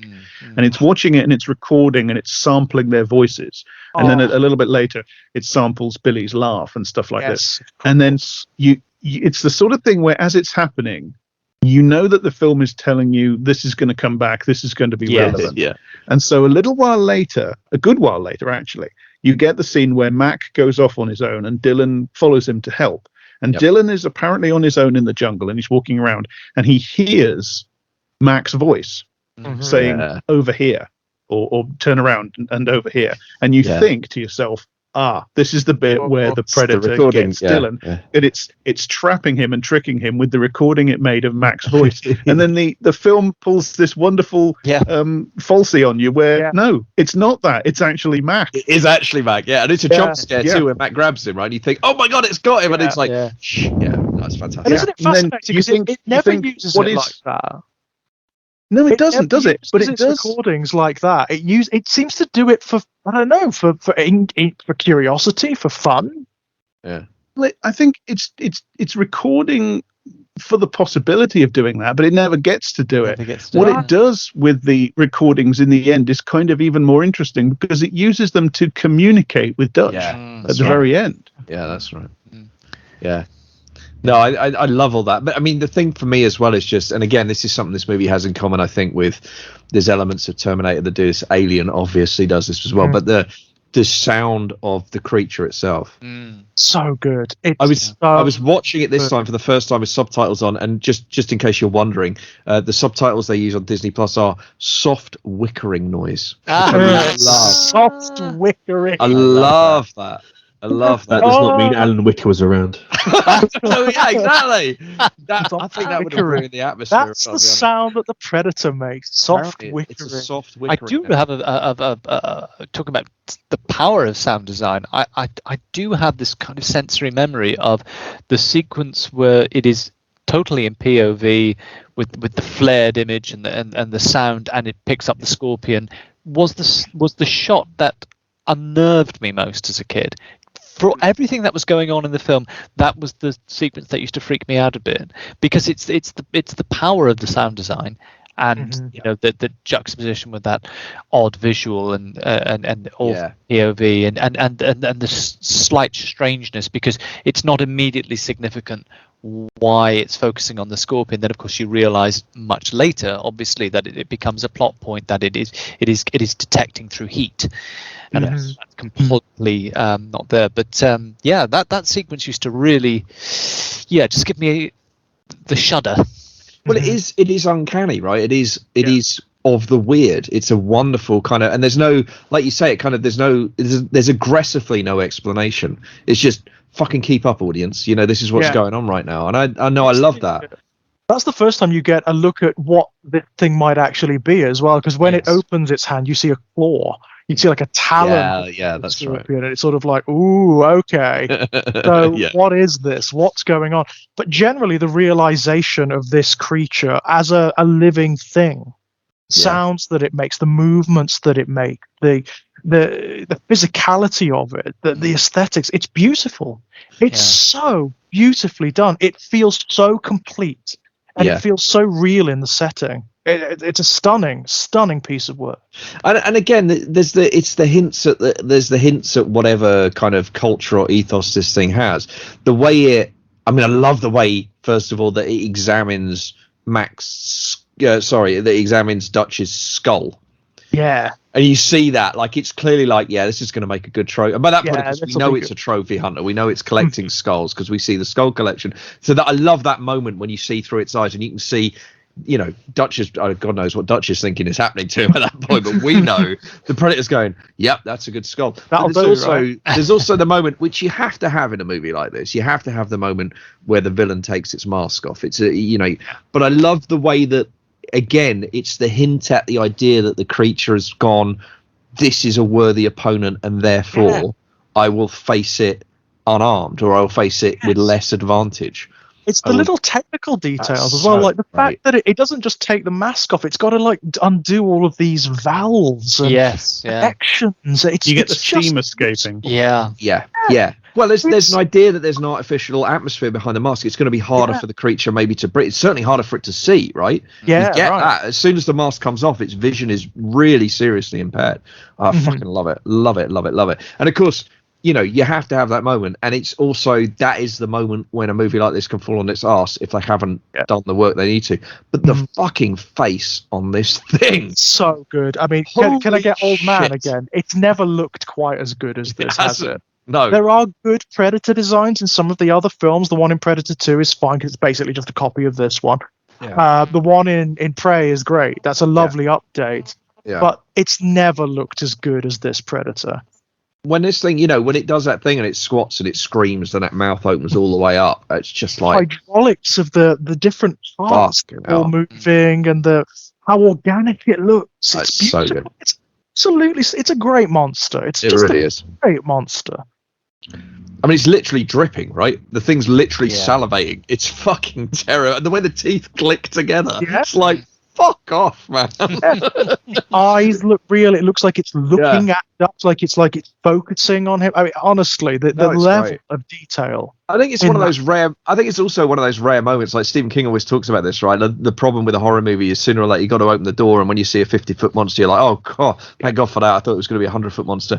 I genuinely think the Predator mask coming off is one of the few times where you look at it and go, okay, no, that's worse. There it is. You know, now the Predator's like the Alien. Now it's so embedded in cultural consciousness that it's hard to make it work. But at the time, that was basically a new type of alien in cinema. Yeah. We'd never seen anything like that before. No, and I think the mention of Giga's Alien is very apt, because I feel like, I mean, obviously the Predator. It's a great alien design, but it's doing something similar to the Giga alien design, which is that it's doing something uncanny and strange and faintly obscene around the mouth. And I think there's a definite influence. There's a feeling of like a gauntlet having been picked up. Like Stan Winston thought, okay, I get to do my alien now, and it has to.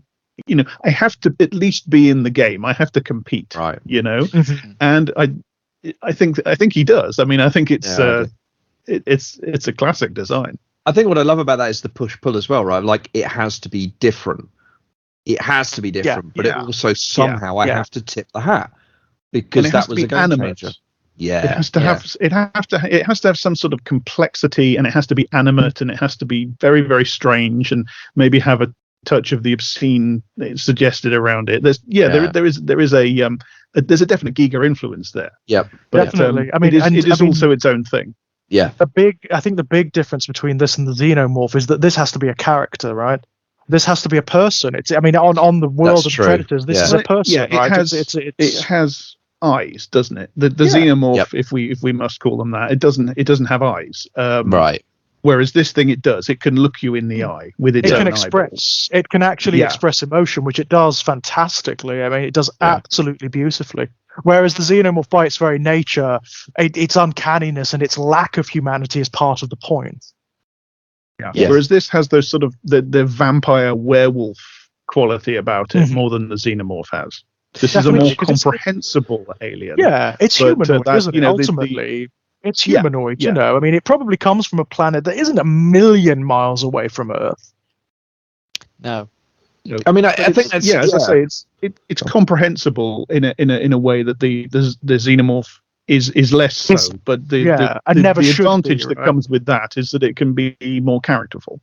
Yes. But I think also, doesn't it reflects that, but those design decisions reflect the kind of, the stuff we were talking about earlier about what the Predator represents, right? The fact that it is that kind of, I mean, I hadn't thought of this before this conversation, but it's clear to me now that Predator kind of falls in that, in some ways, the story falls in that H.G. Wells tradition of like, what if someone turns up and they do to us what we've been doing to exactly that? Yes. Other people. And there's Hello, British Empire, here are the Martians. Right. And because of that, of course, it has to be both humanoid and monstrous, right? Like, it has to be both.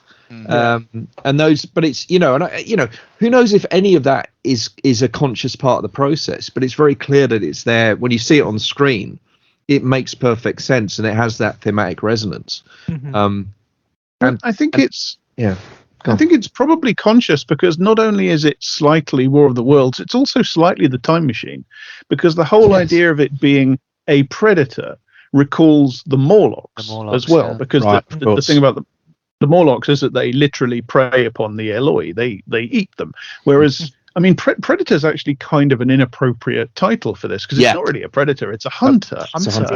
Which was its original title. But the idea was it? Oh well, that's a better title in all honesty. They updated it changed. There is still a there's even a slight visual echo of like the Morlocks from the 1960s George Powell movie as well. I think. And I think that also explains the kind of, as much as it's kind of incoherent, but that does explain the kind of various different bits of like ethnic coding in the Predator itself, right? Because it's the revenge of the oppressed, right? So that's why you've got, and of course, because it's American imperialism, so you've got all these different bits from all over the place, because it turns out America's done quite a lot of stomping on faces in the last sort of 50 to 100 years. And of course, the fact that it ends with a nuke is just kind of perfect. Totally. I think it's really helpful that there are so many positive portrayals of black men in this film. It's not something that I would have taken for granted. I think even today they might even chicken out and they might have drawn attention to that in the dialogue and brought some difference between these mercenaries.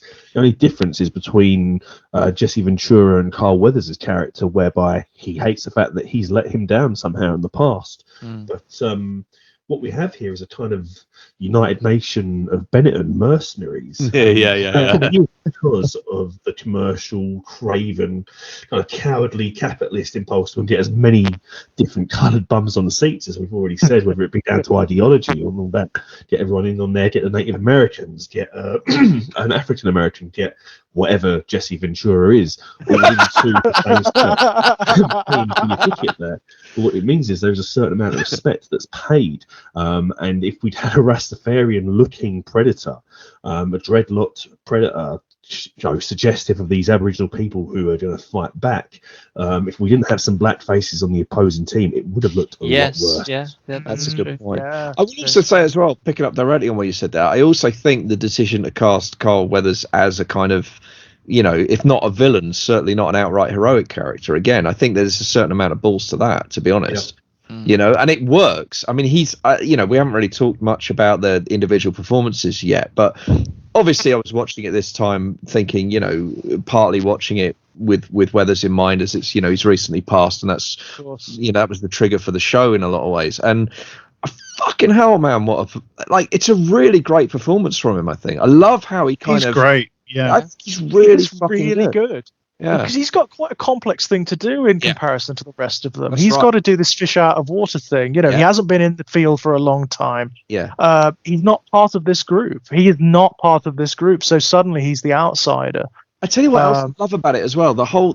Every line he says in the script paints him as this kind of very two-dimensional villain. But the script's smart in the sense that that's true, but also the actions he takes cuts against that completely. Because if he was the real CIA shitbag, he wouldn't go into the fucking field with them. No, exactly right. No, he is there with them. Yeah. So there's this really lovely. What I love is the internal conflict of the character. He believes ideologically in what he's doing, and he's prepared to manipulate his best friend or ex-best friend. He's prepared to turn this elite rescue squad into assassins to serve his own means. So he's ruthless, but he does feel bad enough about it that he goes with them. Yes, yeah.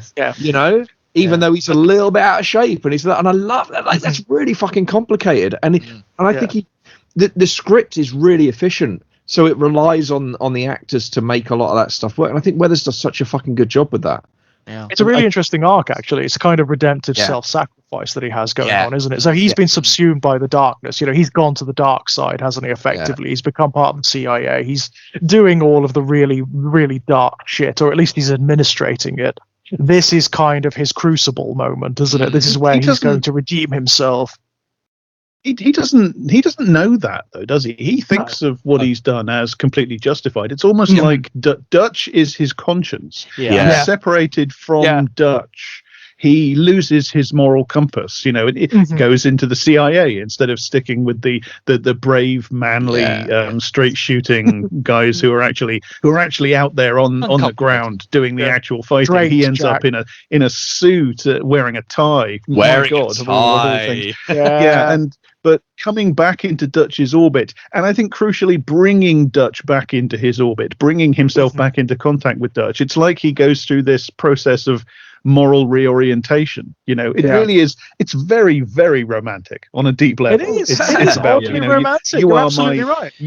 You are my better half, and now that I'm back with you, I start to see the errors of my ways. Isn't it interesting? That's another he goes off with Mac, doesn't he? He goes back into the jungle to basically not to save Mac necessarily, but to be with him when he dies. It's really interesting. The two characters who have like a kind of romantic relationship with other characters in the film. This is an interesting wrinkle as well, isn't it? Antagonistic relationship with each other to start. Yeah. That's true. But you get all those queens together, and that's what's going to happen. But isn't it There's just going to be snark. I'm sorry. So far as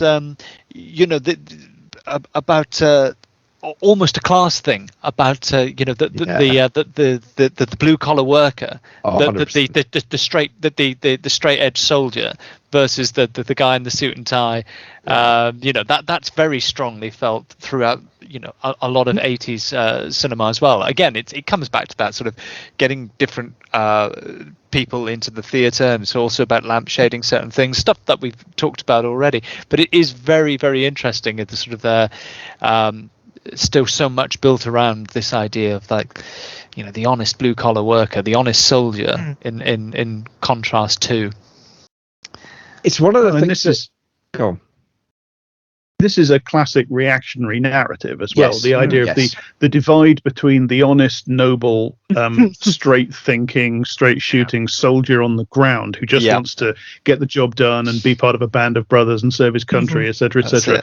The divide between him and the desk jockey, the guy who's miles away and who lets politics get in the way and who's amoral and stuff like that. I mean, it's the bread and butter of the West German reactionary historians who tried to sort of write revisionist history of the Nazi era. One part of their big thesis was the idea there's this divide between the Wehrmacht, who were basically, for the most part, honourable, noble, apolitical, patriotic soldiers, and the Nazis in Berlin. This is complete bollocks, and it's a key part of the reactionary narrative around Vietnam as well. You know, the soldiers were out there doing the right thing for the most part, but whatever bad there was about the war, and certainly the fact that we lost, you know, that's because of political interference and murky goings on in Washington. It's the whole lions led by donkeys narrative. That revision turns up in really interesting ways. In the same the two big British television takes on the Second World War, which involve the other side, Secret Army and Colditz, which were kind of cousins under the skin. They both portray this idea, not the Wehrmacht, but with the Luftwaffe, as being noble, German patriots. And the problem was the Gestapo. The problem was the SS. The problem was the people who really believed. It absolutely riffs on that as well. Just an aside, but it made me think. There's a particular historical context for that, in the sense that I think a lot of that was a holdover from the culture that developed in the two air forces, British and German, in World War One. The sense of chivalry, the Knights of the Skies, all of that stuff. I think a lot of that hung over to World War Two. And there's a lot of aristocracy in the German Luftwaffe at the higher echelons. Sorry, but I've got Ade Edmondson in my head now doing his Baron von Richter. My very blondest friends. The clouds runs roy of the skies. That's the end of taking that line of thought seriously, right there. Stake through the heart of that digression. Well done. He is actually in the next Alien film, you know. No, God. Yeah, he's doing a lot of quote unquote serious acting these days. He's in Alien Romulus, apparently. But to go back to the suit thing, though, for a second. I mean, to me, what it also exposes is a really fascinating bit of schizophrenia within the kind of right wing and I think far right American right mindscape in particular. I am always fascinated by a movement that is dominated by, certain aspects of capital, and therefore men in suits by and large, that has a self-image that is so relentlessly, aggressively blue collar, quote unquote. Because blue collar, what they really mean is white. But like there's this whole thing, and like the way it comes out in this movie, exactly that. The signifier, the early signifier that we know that Dylan has fallen from the path. He's wearing a tie. He's wearing a tie. Like they're joking about that, but they're absolutely not fucking joking about that either. And I'm reminded of that guy who was Trump's press officer for about 2 weeks, the Mooch. The only interview he did with UK News, I think it was Kirsty Walker Newsnight, and she said, you're saying that Trump is anti-elitist. Yeah, that's right. He is. He's on the side of working people, but he's a millionaire, so he is a member of the elite. Yeah, that's right. Well, then, so how is he one of the working people? Because he eats pizza. Yeah. It's all aesthetics. It's all aesthetics, right? Yeah. But it's that thing of like. But for me, there is that conservative mindset that's all like, the suits are the enemies, which is that's a fucking hippie line, right? That's like you're going back to like the fucking yippies and what's that fucking guy? Yeah, you're right. You're back in Hoffman territory there, and again, that's the classic thing where, especially American conservatism is really good at this, co-opting any rebellious stance it sees and recasting themselves as the real rebels. Do you know what I mean? Yeah, I mean, we see it here, of course. I mean, you have exactly the same thing with figures like Nigel Farage and Boris Johnson. No, that's true. That's true. They couldn't be toughier. They couldn't be more aristocracy if they tried. They couldn't be more Toad of Toad Hall if they tried. Jesus, no, that is true. It's less effective in our culture, though, because we're not a settler colonial society. It works better in the United States because it's a settler colonial society. So it can more effectively and on a deeper level, it can link the imperatives of capital via colonial expansion to like ordinary people on the frontier. Because you're tying back to the origin myths, right? That's the point. That's why it's so powerful. You've got the resonance of like the rugged individual cowboy and life was tough, God damn it, but men were men. Yeah. All that shit. And they didn't wear fucking ties either. But now go vote for this guy wearing a tie because reasons. Yeah. Anyway, it's tough doing. It's a really, really long tie that he wears to try to hide his waistline. The world's worst girdle. But no, there's so much of that in this film too. I mean, these guys, girdles. these men, they are girdles, no, but these men are men, aren't they? You know, they are the like I said, the Space Marines, the Ubermensch ideals, aren't they? Effectively, and they put up, you know. They're indefatigable. They're so emotional, though. Yeah. They're so intensely emotional. And it's so interesting the way it's expressed. Like, Mac is the one who always gets me in the wake of Blaine's death. The way he expresses is heartbreaking, isn't it? I mean, you can't, within the narrative, you can't not be moved by it. There's wonderful little moments, like when when he's talking to Dutch, and Dutch says something like, "Oh, he was a good soldier," and Mac says, he was my friend. Yeah. No, these guys are like work on me. I have to admit, I find it a bit funny. I smirked watching it this time. It's a bit cheesy. I'd really like Bill Duke as Mac. I think I just love the intensity. Like the gods. Go. All right, yeah. Just they reminded me of the gods or heroes of Greek mythology. They are such, these carved out of marble guys physically and in terms of their character, but they've got all of these individualizing things again, like in mythology.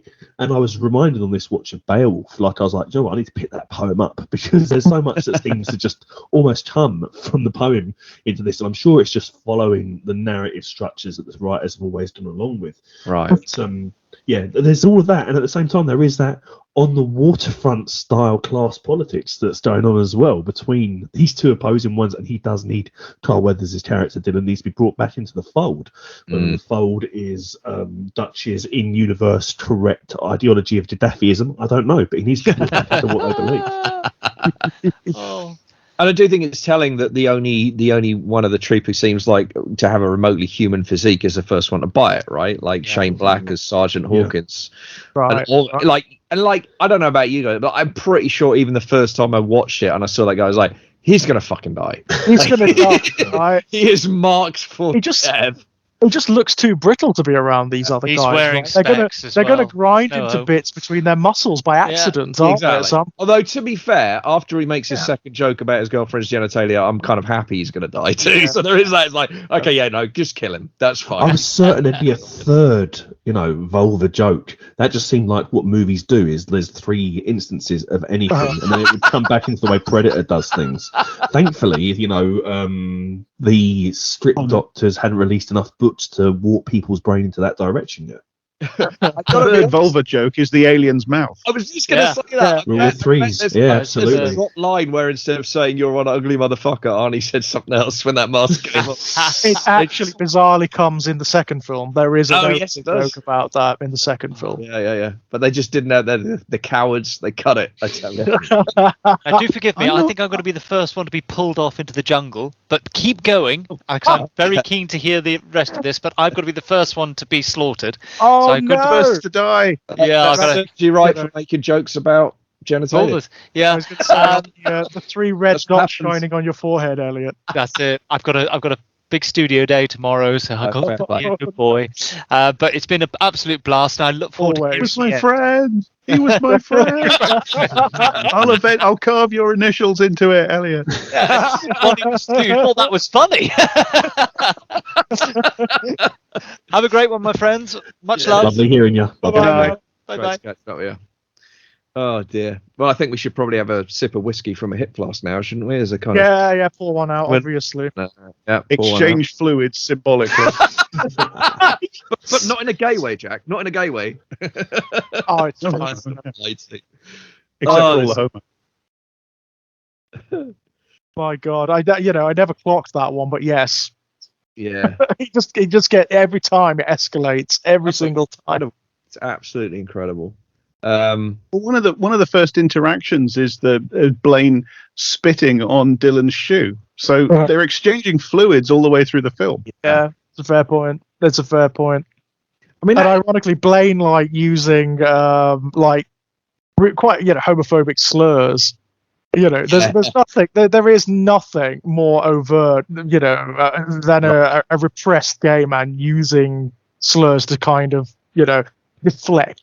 I got to say as well, like, I don't know, to this day, I cannot tell if it's intentional or not. I can't tell if it was a joke that's put in the script that Jesse Ventura didn't get, or if he did get it, or if it's none of those things and it's just really fucking funny. But the fact that he describes the effect of chewing tobacco, which is going to kill him, that is going to give him jaw cancer, and then is going to fucking kill him by about the age of 55. He describes it as turning him into a sexual Tyrannosaurus.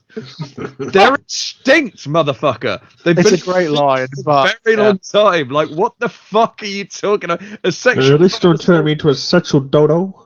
Do you know what I mean? It's like, what do you mean? If your dick's going to turn into oil, what are you talking about? Probably using his petroleum in about 3 million years. Do you know what I mean? Like, what are you talking about? It's a great Chew this, line. it'll turn you into a bird. Yeah, and ironically, I'm not sure whether it's true of chewing tobacco, but smoking will definitely, like, if you do it enough, it will have an effect on your sexual performance in the other direction. No, that's right, absolutely.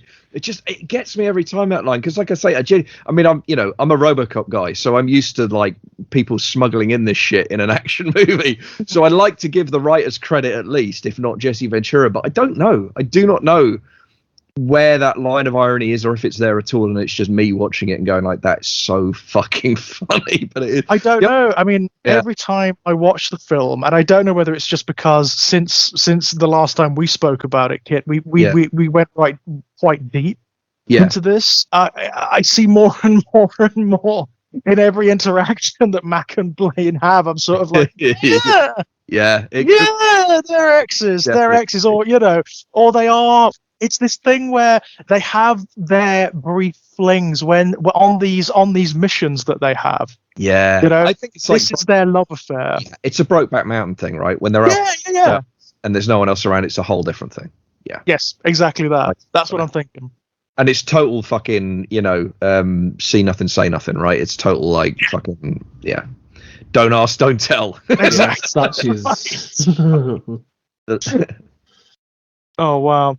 The love that dare not speak its name. No, I love it. And one of the other things I love about that scene where he spits on his shoe, I love Weathers in that moment. The way he responds to that is really interesting, because he has that whole line. But that's like, he says, "Come here," and you're like, is he going to punch him? And he just says, "That's a really nasty habit you've got there." The way he delivers it is so angry. But for me, like, it simultaneously gives you like the power of that character, like Dylan's, because he's got rank, I think, probably on the guy, which is why they come here and you have to do it. But at the same time, there is a kind of impotence, because like, he doesn't punch him, he doesn't assert dominance, he just says that. And it happens a couple of times in the movie. Dylan does this. There's a moment when Anna tries to escape and he grabs her and he says, "Try that again, please," and he's so unconvincing. You know what I mean? And I think Weathers was a good enough actor. I don't think that's an accident. I think that thing where where Dylan is projecting strength to hide the fact that he's not really got it, like he's not got control of the situation, and that is a layered performance in a movie in some ways a movie that is this dumb, right? This primary color. It's nice that we got to this, because this conversation was kind of triggered by the desire to respond to the passing of Carl Weathers, who's very, very fine actor. Yep. And I think you're absolutely right. I mean, compare this performance to the performance, certainly the sort of prime performance for me of his, which is Apollo Creed in the Rocky movies. Oh shit, yeah. It's. I mean, Apollo Creed is a similar character in many ways, in that he's very masculine, obviously, and he's very aggressive and so on. But there is a core of vulnerability to the character. But it is nonetheless a distinct performance. This is something that Weathers was really, really good at. He does it again in The Mandalorian, or at least the bits of The Mandalorian that I've seen. Yeah. He manages to put these sorts of strength inside vulnerability, inside strength, sort of Russian dolls thing over and over and over again.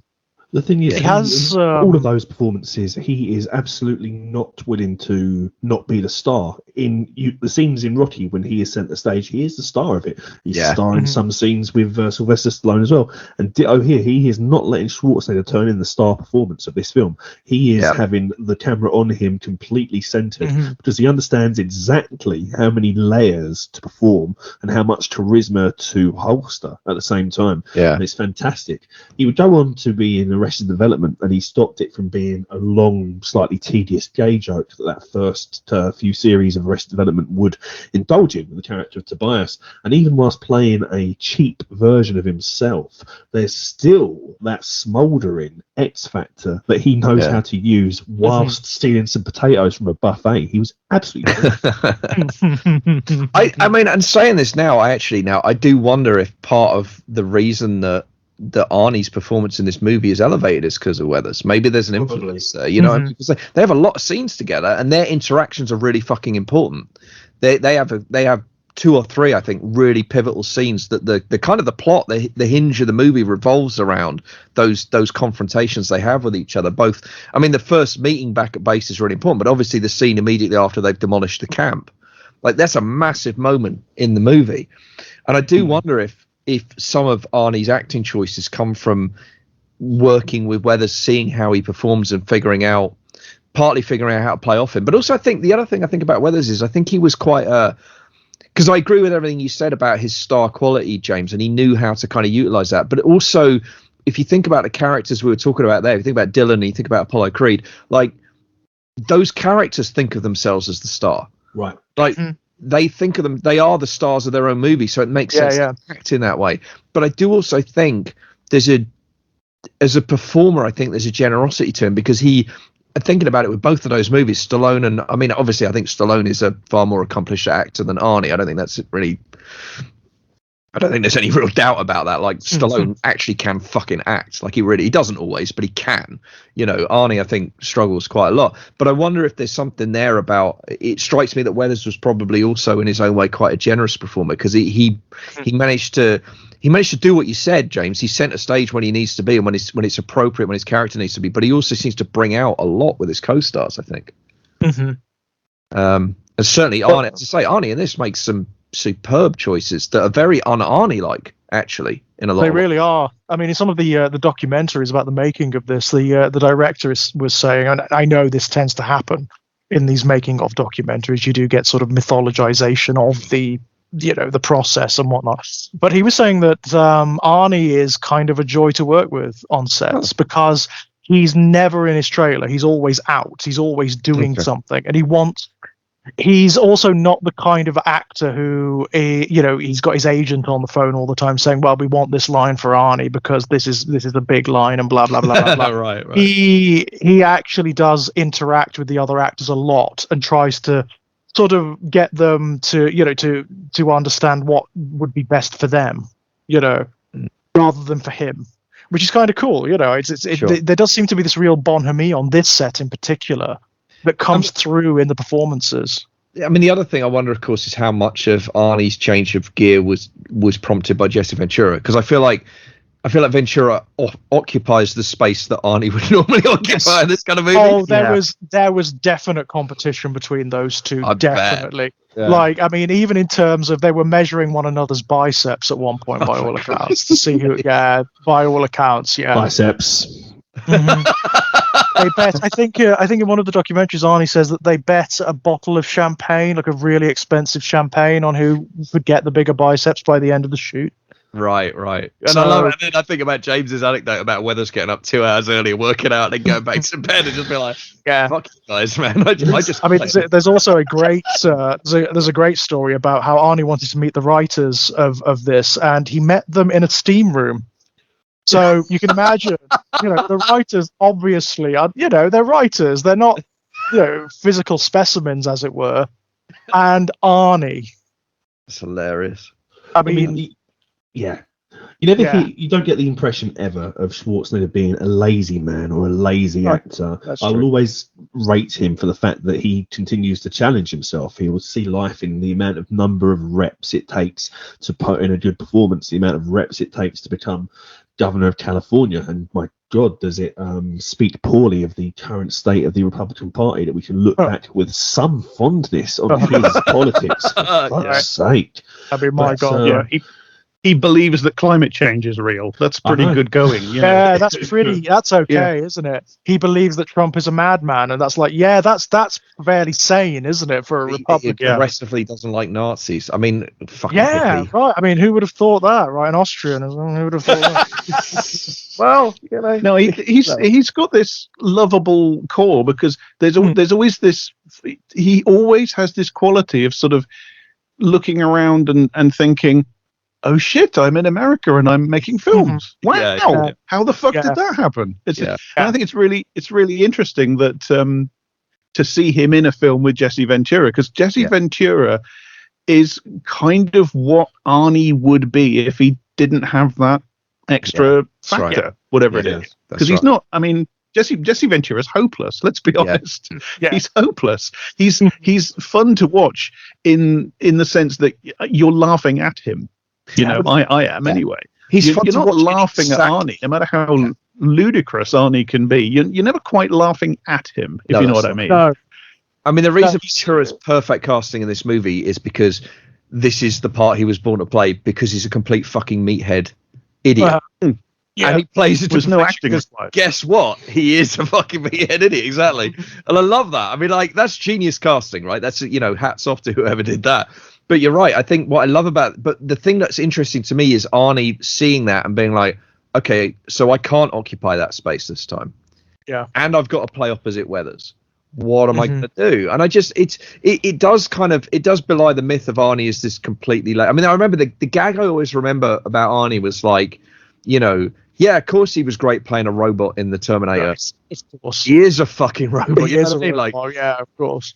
And it wasn't completely unfair, but it also wasn't completely fair. And I think he can do it. He's got, given the right circumstances and the right director and whatnot, he's got some chops. He can act. At some point, I'll get into this at some length, either in podcast or essay format. But I mean, for my money, his fucking Arnie in Last Action Hero, whatever else you think of that movie, I mean, I have a huge amount of fondness for it, but him in Last Action Hero is brilliant. And not when he's playing the action hero, when he plays himself in Last Action Hero as this vacuous fucking can't stop plugging the restaurant, wife getting really fed up with it, fucking like, hey, you really do look like me, man. That's great. Are you available for work? And the moment when Arnie as Jack Slater looks Arnold Schwarzenegger in the eyes and says, I don't really like you. You've brought me nothing but pain. Fucking hell, man. Yeah, it's a rare level of insight in an Arnie film, right? It's a brilliant bit of cinema, and Arnie is good in both roles. Like he's hilarious when he's playing himself in that. He's hilarious. Like so. For me, it's always Charles Dance in that film, though. I just I can't get over it. I just love him. I mean, obviously. I actually saw someone make the malapropism about doing a 360, and I instantly had a Last Action Hero flashback to Charles Dance shooting someone and saying, "It's a 180, not a 360. If you did a 360, you'd be back where you started." I don't know. The one that always sticks in my line is when he approaches the gentleman in the real world. He's like, "Excuse me, I wonder if you'd help me test a supposition." Well. And he shoots him, and he goes, "Hello, I just got a man, and I did it on purpose." So fucking good. I've just remembered that I had a plastic action figure of Charles Dance in that movie, and I think I might actually have had a Schwarzenegger at the same time. I inherited a lot of little men, as my mum likes to call them, action figures from an older cousin, and I hadn't seen either film at the time. But yeah, I've just this moment flashback to the fact that I had a little tiny Charles Dance action figure. If I'd told the kids of the street, they'd have been so envious. They really would. That was the hot toy of 1994, man. Lightyear looked like fucking Tetris. Oh man. But yeah, anyway, Weathers is fantastic in it. I do think he brought a good performance out of Arnie. I do think that's part of what was going on there. I mean, as I said earlier, I find like analyzing this film and its elements quite difficult because it's so layered with sentiment and association. It's very difficult to get a bead on it, outside of I love this. Yeah, That's kind of the emotion that washes over and just takes me. I mean, I watched it this afternoon. I was planning on doing other things because I know the film so well. I was planning on doing other things around it, and it just didn't happen. I sat and watched the whole damn thing from beginning to end. Again, I'll just do one more kind of quick shout as well for the sheer ruthless efficiency of the storytelling. Yeah, that really hit me this time. That's a like a perennial bugbear in mine, but it's also something that I'm hyper focused on in my own work. It's something where I want to practice what I preach with the writing that I produce. I want to have that efficiency of storytelling. I want to have that narrative drive. I want people to feel slightly breathless and giddy as they go through the narrative. And it really is nice touching base with a movie that just does that as well as this one does. The way the pieces of the narrative fit together, the way that the logic chain can be followed at each step, and the fucking pace of this movie, it unnerves you, it drives you forward. You have these incredible action set pieces, but also the moments of tension. I mean, I always think of the moment where they set the trap, right? And that thing with Mac, and that thing of like shaving the sweat off his face. It's great. It's just a great character moment, isn't it? It's brilliant. It's brilliant. And then, of course, the inevitable kind of moment when it catches on his skin or his grip tightens up, and it's just because he thinks he's seen something. Yeah. Moments like that, the rhythm of the story, if you see what I mean, like the way That's it. It's those little moments that are, and again, not to be too old man about it, but they're kind of missing in a lot of genre films from our era, from the present era. You know what I feel like? I feel like one of the problems with filmmakers who grow up in these kind of movies is they're so desperate to have their "I ain't got time to bleed" iconic moment that they ignore the fact that actually in the context of the movie, it's a fucking throwaway line. Yeah, and it's delivered as a throwaway line. It's also a stupid line. Like he immediately gets mocked for it by the other character. That is it, right? It's not beautiful. A serious line. Yeah, it's not meant to be being a poser. Yeah, that's right. And he is tasked for it immediately by the smarter guy. I mean, the great respect, why does no one remember the follow-up? Do you have time to duck? Which is fucking hilarious, right? Like, that is the perfect comeback. But the point is, I don't know about other people, but certainly when I quoted "I ain't got time to bleed," I knew it was stupid. That was why it was funny. That was why it was a fun moment to quote. You know what I mean? It was a good quotable line. But the idea that it feels to me when you look at something like Olympus Has Fallen and you think that's made by someone who thinks "I ain't got time to bleed" is actually a cool line. Yeah. And not a funny one. You know what I mean? That's part of where we've gone wrong, right? It's a problem with. We've discussed this in so many different arenas, and over so many different subjects. But it's this problem with literalism, isn't it? Yeah. That we have. It pervades not only our discourses but our fiction. Well, everything has to be taken on one level, which is the entirely literal. Well, that and all other exegesis is just sort of gone. It's abandoned or it's ignored. All of that, and also a thread that Jack and I are constantly pulling on, which is like the mistaking of form for content, right? Mm-hmm. I mean, for me, it's almost like cargo cult filmmaking. I want to make that moment. I want to have that line that resonates out and rings without understanding any of the things of why that was a resonant line. And like you say, it was resonant because it was funny. To continue picking on him. To continue picking on Christopher Nolan, this is how you end up with Tom Hardy's ponderous bloody dialogue as Bane, where's good, you hide in the darkness, but I was born there, molded, formed by. Keep down the fucking syllable count. Right. I think of a reflection of you, Batman, within the narrative of this world. If you think about it, Batman, you and I could have been the same if we had been in slightly different situations. So ponderous. Actually, Batman, in at least some of the comics, it's implied that we might be related. Yeah. Fucking hell, man. It does come to a thing when the 1990s Batman cartoon is way more efficient and competent in terms of its storytelling with the same subject matter. Frankly, more emotional. It amazes me that they cast Arnold Schwarzenegger as a Batman villain, and it wasn't Bane. In a movie with Bane in it. Right, it wasn't Bane. Right.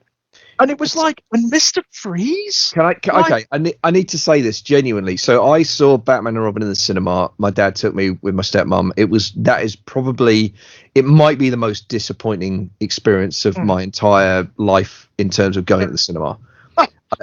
And I'll tell you, and I'll preface this even by saying I was young and stupid enough. I kind of liked Batman Forever, so I had further to fall than most people. Liked it. It's crap, but I liked it. Yeah, exactly. And I think most people kind of realised with Batman Forever that the game was up. I didn't. Yeah.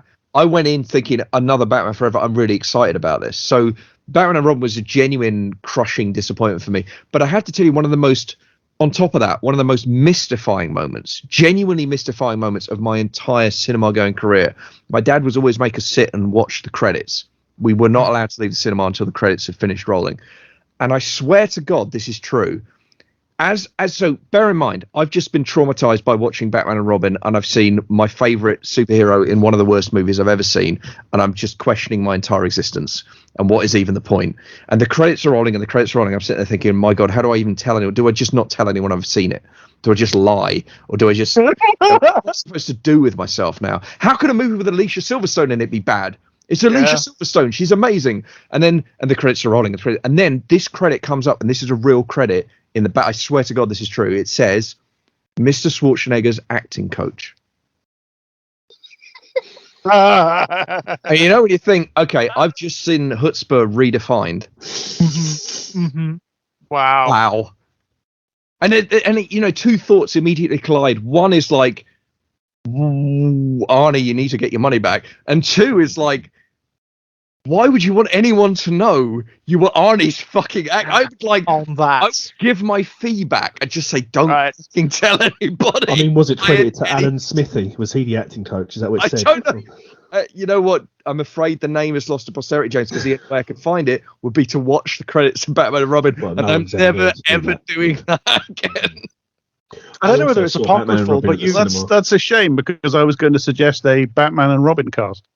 Wow, that would be interesting. That'd be a lot of fun. It would be a lot of fun. You know, it's funny because I've been revisiting like the 1990s Batman films, and I was going to suggest, shall we do at least the first two at some point? I don't mind them. I don't mind the first two at all. They're really interesting, and I think there's a lot about them that's really fun. I think they're fascinating. Like contextually, they're really fascinating. In fact, Batman and Robin is fascinating contextually because it killed superhero films for the longest It would be time. Interesting to go back to. I mean, I saw it once at the cinema, and I've never seen it again. And I'm kind of fascinated to see it again. We're in the same boat, aren't we? There, yeah. It's rotten. I mean, it is rotten. It's bad. My memory is like good. It's not even fun in that way that like Batman Forever is. You know, as bad as that film is. There are things in Batman Forever I like. I do like Jim Carrey as the Riddler. I know, I do like it. I think it's fun. I think it's a fun performance. I think Tommy Lee Jones in that is glorious. Love how he just fun. It's really camp. It's very Joel Schumacher, which you have to be in the right kind of mood, don't you? Obviously, but Batman and Robin is just awful. There's nothing redeeming. There's nothing good in it. I mean, I don't know whether it's apocryphal, but I remember reading a story where Joel Schumacher was at a screening of the final cut of Batman and Robin with another director, and he turned after it had finished. He apparently turned to the other director and said, "I have made the worst film of all time." I'd hesitate to credit him with that much self-awareness. Yeah, I don't know. Me too. Considering that he then went on to make Phantom of the Opera, which is garbage. To be fair, given the subject matter that it's based on, but it's still awful on like every level. Extraordinary human being. Yeah. Fascinating. Boys, which we know Kit loves. Oh yeah. I tell you what, I would be prepared to issue at least a half an apology for Falling Down. I think Falling Down is a genuinely interesting movie. I'm not sure I could call it good, but I think Falling Down is actually fucking interesting. Perhaps unintentionally, but I think it's really fucking interesting. But that's as far as I can get with Schumacher, I'm afraid. Yeah. That's Compared the to limit. Batman and Robin, a lot of his films look like masterpieces. They really do. Maybe It's that's just why everyone so likes Lost bad. Boys so much, because they saw Batman and Robin like, okay, well, Lost Boys is on some level a functioning film. So exactly that, right? Yeah. Exactly that. Whereas Batman and Robin, I don't know what was going on. I don't know what problems they were facing on that set, but they were obviously manifold. I think all of the problems by the sounds of things. But it's because I remember the press for that as well, and I remember thinking, yeah, you're right. George Clooney does kind of look like Bruce Wayne in the comics. Maybe this will work. Alicia Silverstone as Batgirl. Hell yes, I'm all the way up for that. And then what the fuck? Yeah. Deary me. Yeah. Again, I mean, you compare and contrast to the 1990s Batman cartoon, which came out in the wake of the original Tim Burton films. There's not even a comparison. And it's not even in terms of the quality, because that cartoon is amazing. Yeah, it really is. No, it really is. I mean, that might be a fun one to revisit, actually. Yeah, I rewatched it recently, actually, and I was just blown away by it. I really was. It's detective noir for children. Yeah. And it goes places. I can't believe it aired. I just cannot believe that was on children's television in the early 1990s. It's so forward-thinking. It's dark as hell. I mean, there's some really dark subject matter in that cartoon. And just the aesthetics of it, the way everything is in this sort of like chiaroscuro thing, it's beautiful. Yeah, and the pace of those episodes as well. They don't fly by. They tell their story in a way that you would not expect children-centered television to do so. And that, tied to the aesthetics, makes it a beautiful rewatch in 2024. Absolutely. I mean, the ones that always get me are the two-parter where Harvey Dent becomes Two-Face. Oh, wow, yeah. It's so good. It's a better origin story for Two-Face than you find in practically any of the films. Yeah, maybe it's worth a revisit. Sounds good. All right, gents, I'm afraid my arm has just been blown off. I'm about to head into the jungle now. So, you know what? I've just taken off my shirt and carved a line in my chest. And I was going to go for the Billy one, but okay, fair enough. I'm also taking a stand with my machete. So if you two want to, I don't even know where we're going with that one. Well, I've been so cute with my big brown eyes that I've been released and run off into the jungle. So I'm all right. That's really odd because I thought you were sizing up George's skull, but fair enough. If that's how that's fine. That leaves me to get away in the chopper, then, doesn't it? Yay! What's up with that too? Get to the chopper, guys. Get to the chopper. Because I do have the biggest biceps. I'm fairly certain. I'll take that. Oh, that is a Chekhov gun of a podcast there. Lovely. I'm so satisfied by that. I lift and swim. Reference too. That's good. They are Chekhov's guns. That's what he's got. Welcome to the Chekhov Gun Show. Anyway, good night. Fittest geek you ever know. Anyway, I'm gonna go, guys. See you soon. Love you all. Take care. Bye bye. Have fun. Bye.